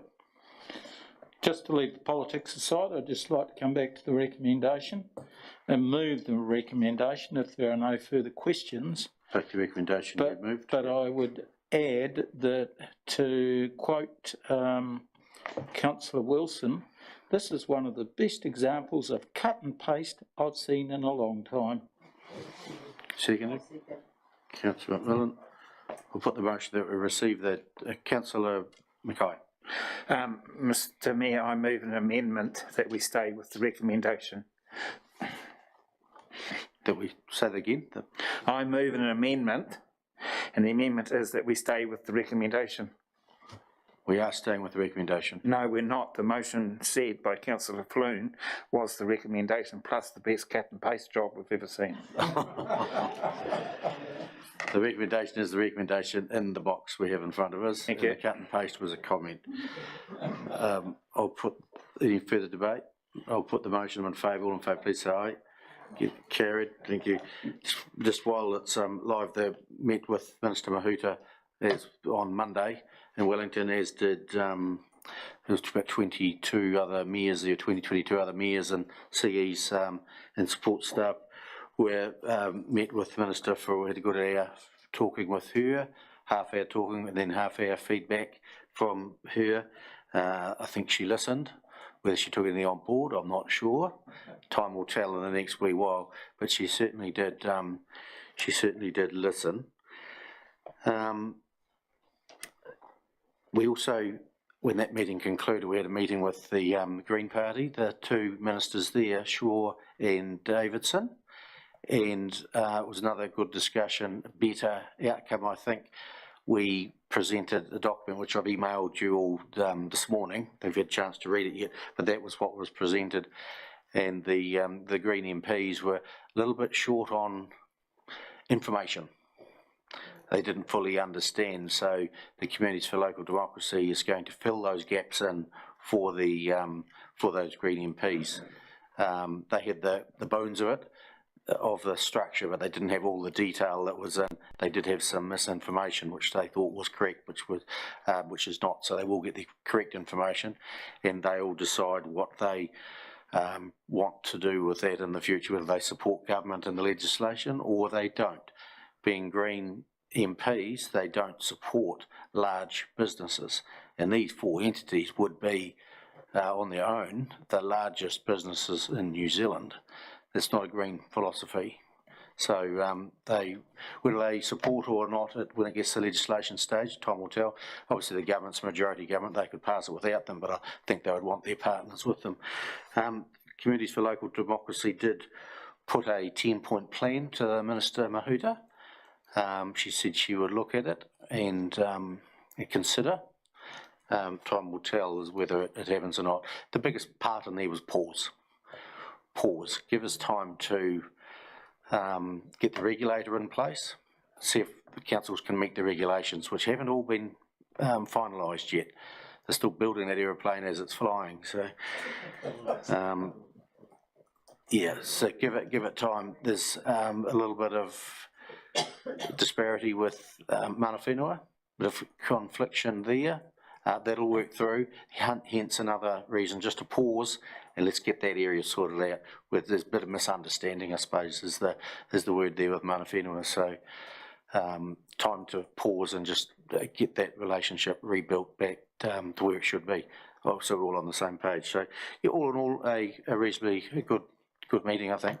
We'll know whether the minister's listened or not, and within the next 2-3 weeks, I would think, when it hits the Parliament and the legislation time. So that's the end of that item. The next one is the road, but I think we've got new staff who are long serving first. Should we do that and we'll have a cup of tea, then we'll come back and do the car club road closure after afternoon tea. So who wants to take? Sarah's coming on the screen. Can't see you yet, Sarah, but we may be able to hear you. Okay, hopefully you can. We can hear you, yes. Carry on. But you can't see me? No, we can't see you, but we do recognise your voice and it is you. Okay, well, apologies, I can't see you either, so this is like, yeah, walking in the dark. But, assuming we've got Glenn Smith, who is the person I'd like to acknowledge today in the room. Yes, we have, Sarah. Yes, fantastic. Well, that would be awkward if we didn't. So, first of all, we'd like to recognise Glenn Smith for his 5 years service. Glenn started at ADC in 2017, following multiple years of working on the tools in both Ashburton and Australia. In addition to being a trade qualified carpenter, Glenn, like many other building officials nationwide, are now working towards gaining their 2-year national diploma of small, medium and large buildings. So this is one of the new requirements that our team have to meet. Since Glenn has started with us at ADC, he's completed over 4,150 inspections, and that's relating to 116 commercial and over 1,500 residential buildings. During this time, his knowledge and experience has increased, and he can now inspect our top-level residential buildings and is working to gain accreditation for our top level of commercial buildings as well.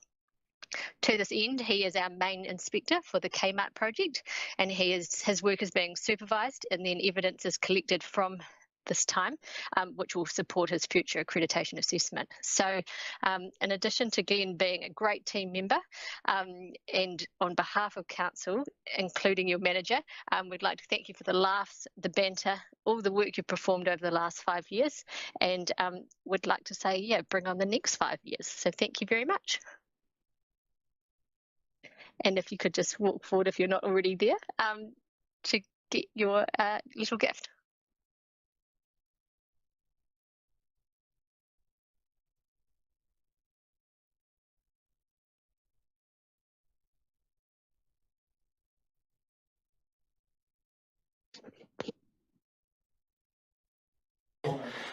Thank you, Sarah. That's all done now? Yes, I believe so. Thanks very much, and well done, Glenn. Keep up the good work. Councillors, we're just after 3 o'clock, but I see the staff are here, so road closure should only take 30 seconds to a minute, if hopefully. So please come forward, Reese, Mark, if you need be, and let's hope it doesn't take too long, so then you can get back to your busy work schedule. You've got the recommendation in front of us. Anything further to add? It seems pretty comprehensive to me. Stuart? Yes, I'd like to move it. A bit disappointed that it hasn't got the flying quarter.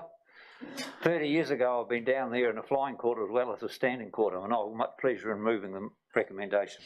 Probably not up to the staff member to decide what goes on, but you can take the little Morris 8 down if you wish. Have it repowered. Councillor Mackay was second. A great event, second. Any further discussion? If Councillor Lovett wants to join in. I was just going to say I went down that road the other night, and it's a good stretch of road, so it'd be interesting to see the action on it. Certainly stretch your legs down there.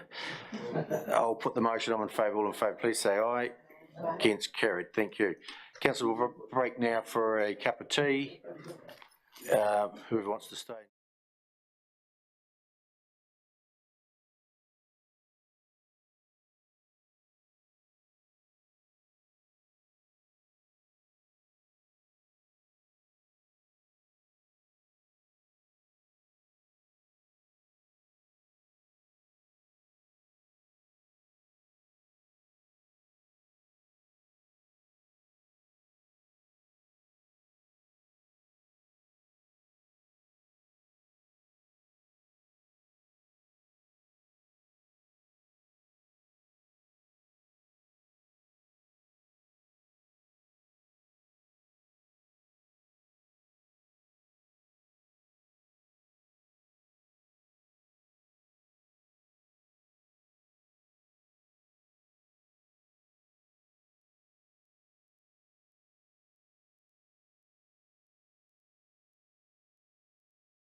Okay.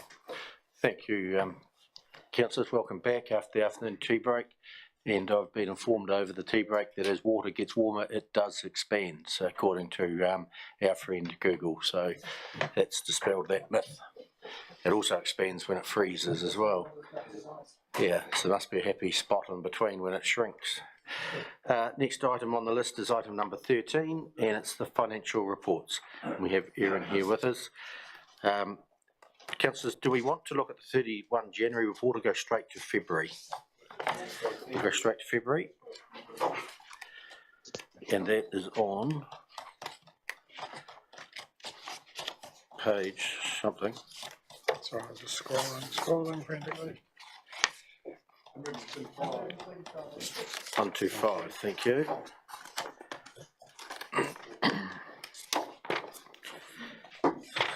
We'll go through it reasonably quickly, but stop when you get to a page. Stop me when you get to a page you want to discuss. Page 127, 128, 29. 130, 130. Oh, Councillor Falloon. Yeah, page 128, just have a question on subsidies and grants. How much of that is the shovel-ready money for the new civic centre? What page was that on, Councillor? Page 128. 128. Under revenue, subsidies and grants. I presume the money from Otakaro is under that? Yeah. Because it's a summary of the whole of all of our activities, I'd have to look into that and give you the breakdown for that one. Because there'll be roading subsidies in there as well, all lumped in. So come back with that, thanks. Page 130. 131. 132. 133. 134. 135. 136. 137. 138.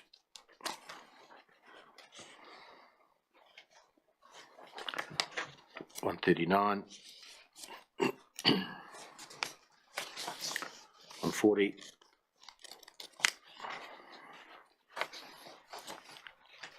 141.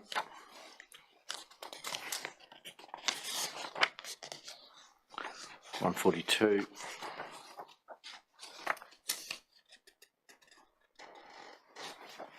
143.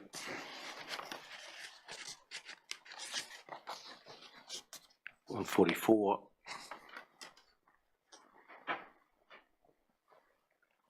145. It's 145, page 145 and surround, and 146 as well on the explanation. Parks and Recreation, their Bering Square East loan fund of 1.112, that's in this financial year and now. We've budgeted for 2.6 or 7 in next financial year. Is that an oversight, or is it, have we double budgeted or not? That was in the LTP as well, that there was, in year one, there was 1.1, and then there was the 2.6, I think it was in year two. So it's been rolled forward. I would suggest that it says it's subject to a carryover request at the end of this year, so it would be. Change. So it's not counted in the two that's in for year two. It's in addition to the, so it'll be compounding of that amount. Yeah, Jane.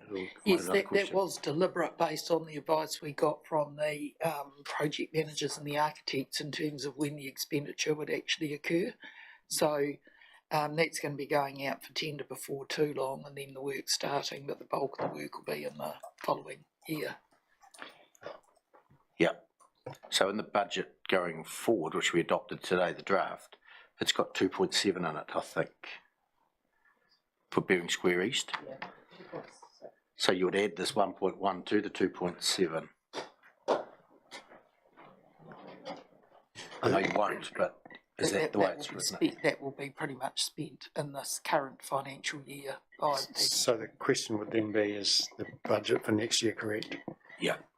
So Erin or Paul? According to the LTP, there was a budget in this year for the 1.1 and a budget next year for another amount of 2 point something.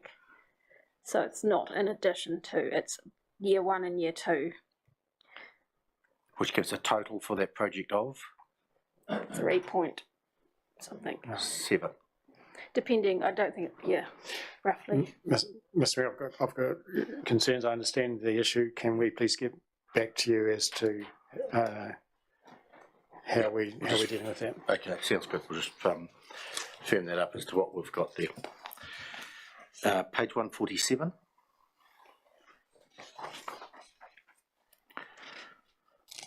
$148, 149. There's just one question. It might be a question for Jane. The parking income is down, and one of the reasons is the grace period for warrants of fitness and vehicle registrations. When was that grace period for? Is it still on or is it gone? I think it's just ended or is about to end. There was one finished before the other, so I think the one on warrants ended a while ago, but they carried on the registration one for longer. I think they've both finished now. Right. Having said that, just because things are the way they are, we're not being too ruthless out there. Yep, thank you. 150, 151.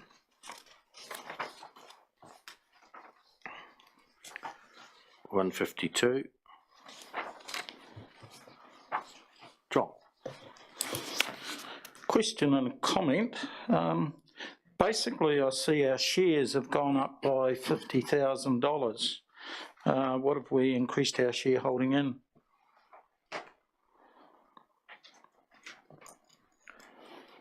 I wonder if Paul can answer that.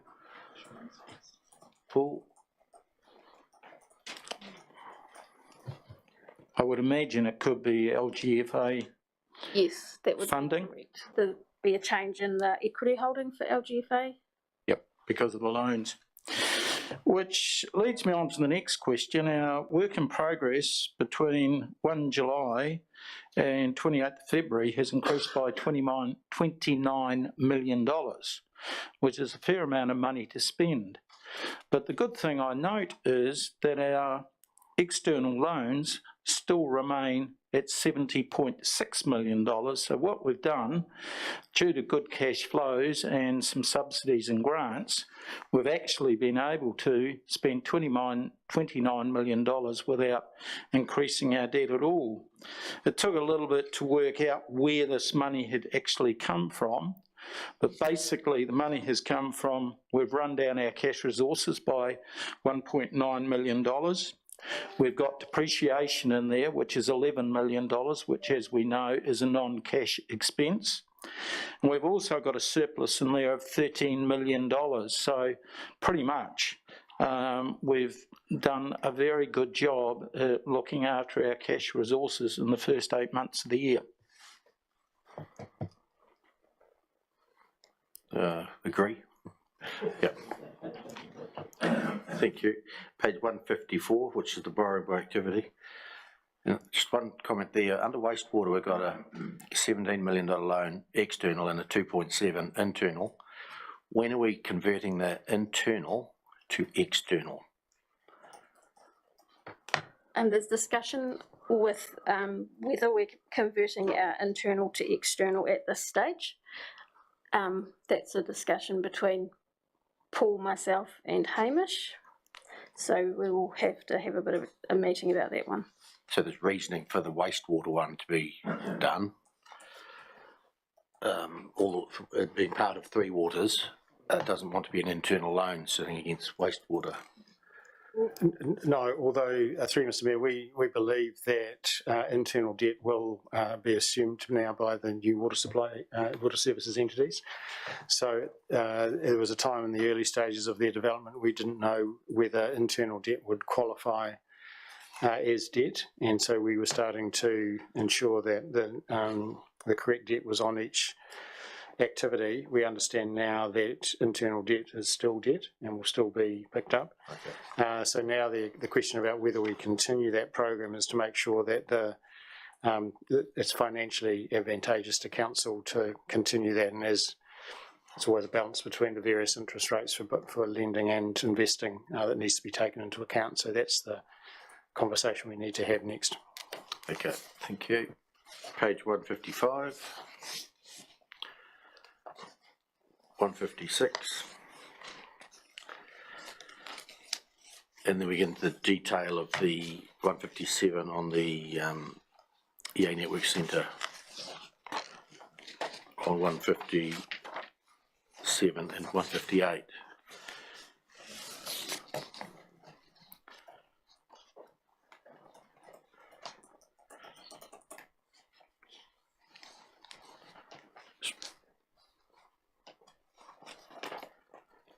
Just on those 157.8 on the EA Network Centre, is there a budget figure? Or there is a budget full year. But is it budget year to date? Not on this particular report, there isn't, because we report full year budget in our other reports, so we've kept it consistent with that. Right. So someone will borrow into budget year to date, actual year to date comparison, is at a staff level, I mean. They would do as part of our analysis, but in our variance report, we also report year to date. I mean, full year budget, sorry. Yep.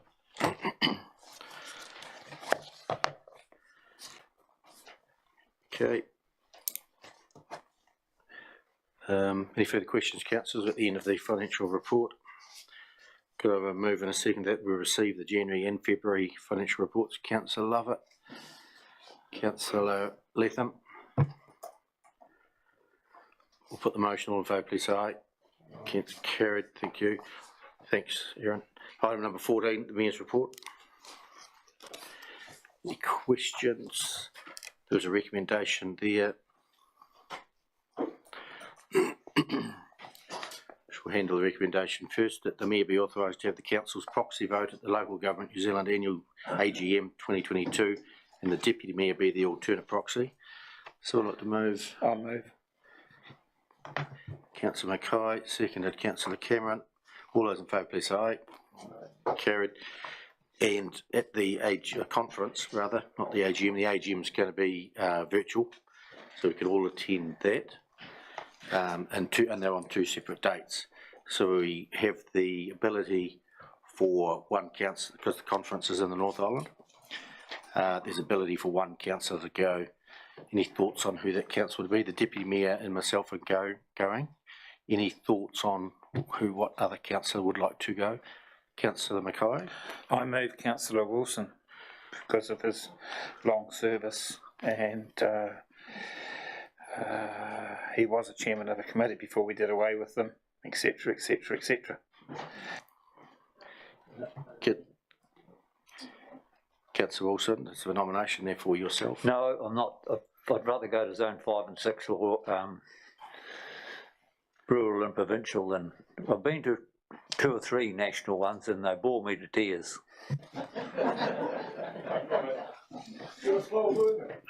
Thank you, Councillor Mackay, for the offer. But is there another councillor who would like to attend? Shall we just park it and you have a think and let me know if you would like to go? We don't have to take someone, but there's an opportunity for someone to go if they wish. Don't know what the agenda is yet, but it's 20-something of July, late July. It's conference is on in Palmerston North this year. Councillor McMillan. Thank you. Just the discussion earlier today on the rates rebate and whether it's not up to council to set the criteria. But has there ever been a remit gone through to? There has been. I can see you nodding, but I seem to remember there was a remit about that. And would it be timely to look at it again, considering that there will be a lot of people who might need some help with rates rebates?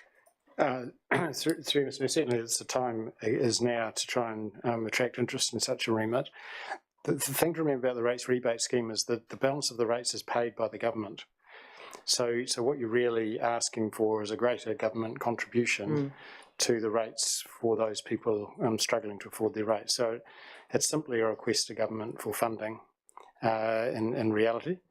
But the timing is right to consider whether a remit like this would resonate right now. But that's what you're actually asking. You're actually asking the government to contribute more. That. Yeah, but can you remember that there has been a remit in the last few years? There was a couple of years, last year, a couple of years ago. Perhaps we'll make that an action out of the meeting to find out what year that was, and the outcome of it. Yeah, that would be good. So we could ask LGNZ that question. Thank you. After a wee bit of research here as to what year it was in. Yep. Thank you. Any other further questions? Councillor Wilson. Thanks, Mr. Mayor. When we're talking about local government in New Zealand in general, I email them now and again about comments or questions, but I never ever get a reply. Never. What sort of questions do you email? It was about their enthusiasm for the Three Waters project, things like that. Why did they not represent everybody? Why did they sign up to that thing that was the original one? Lots of the one about co-governance, they seem to be enthusiastic about that.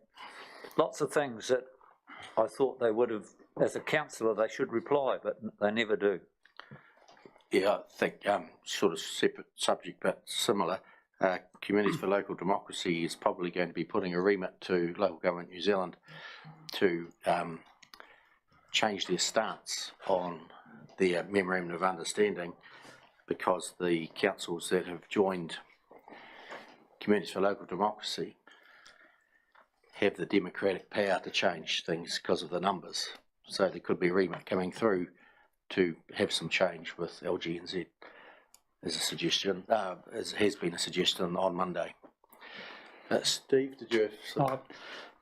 Thank you, Mayor Neil. Just go back to that last item on those rates rebates, just to remind council that at the staff level we push and promote it heavily as much as we can, but because councillors are involved in so many different community groups, if you have the opportunity to raise it with those members as well, we find there's a lot of people are too proud to apply. It's not council money, it's government money that's sitting there that they've got the right to apply for, and it's quite a substantial rebate on their rates. So if you could push the point, we're even happy to get some pack of brochures that you can just keep in your car if you're going to a meeting, hand them out and promote it, because it's there, and our staff are willing. As you know, we've gone to Methven, we've gone to Rakaia to actually, and the rest homes to actually work round.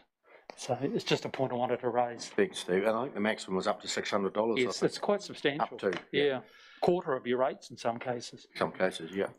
Councillor Mackay. Oh, Mr. Mayor, I have a question, if I may, through you to the person that attended, Councillor Wilson. What was, if any, the outcome of the road user charges submission workshop? If you go off Councillor Mackay, Councillor Wilson will come on. Yes, thanks, Councillor Mackay. We discussed the regional road transport had a submission, and there were some comments about changing various things, and they're going to redo the submission. I've been talking to Tony, and I've talked to Neil. The idea is to see their submission. It has to be in by the 22nd of April, and I took some notes, what Neil suggested I take to the meeting. So one, we look at what the draft number 2 looks like and compare it with some of the ideas that Neil had, and then I think Neil and Hamish will decide whether we have a submission on our own or whether we just agree with the regional submission. One or two interesting things were the possibility of road user charges applying to all vehicles and do away with a fuel exercise duty. That would mean those that do a big mileage pay more than those that do less mileage do less. Ideas like that. On the other hand, there was some mayors keen to have local shipping included in road user charges. Another suggestion was hospital costs should be subsidised by road user charges because of road accidents. So, I mean, some people want to broaden road user charges to cover a whole range of things. And if they don't make electric vehicles pay road user charges, there just won't be any money for roads. The push was to make road user charges for roading rather than transport systems. But I mean, this is we will get a report from the Road Transport Committee, and I'm sure we'll look, it'll come to the council to have a look at. Yep. Great. Councillor Cameron? Just a really quick remark relating to the rates rebate. I just had a quick look online. I think you can claim a rates rebate if your income is $26,000, 500 or less, which comes to about $500 a week. So it's a very low amount. So if, with Liz's recommendation, if we can progress that, that would be great, because I think it's... I think that's what the agreement was with a year or two ago, was to lift that figure up. Up to, that would be well below whatever, poverty levels. And it hadn't been adjusted for 10 whatever years, so that was it needs review, doesn't it? So we just need to find the outcome of that agreement. And I've just had a look online, and it did go through as a remit in 2020, and it had 100% support, so just finding the outcome on that would be good, and whether anything has actually happened, because the remit was whether if LGNZ could advocate that to the government. So we need to follow that up. Yeah. And normally what happens is LGNZ advocates to the government, and where it's a request for extra government support, it doesn't happen other than through normal budgetary process. I don't recall the limit being lifted through a process such as the LGNZ remit. So, Okay, Angus. Mr Mayor, can this council please keep a close eye on the road user charges, because our delivery systems and our farmers, our exporters, our shopkeepers are sort of between two ports, and it's actually quite simple, just put everything on a truck. And the trucks are doing all the paying, but if you have an electric car, you do no paying. So I think there needs to be a rebalance there, and I'm very supportive of road user charges altering to pick up the electric cars in some form, because otherwise there's going to be a massive imbalance for who pays for the roads.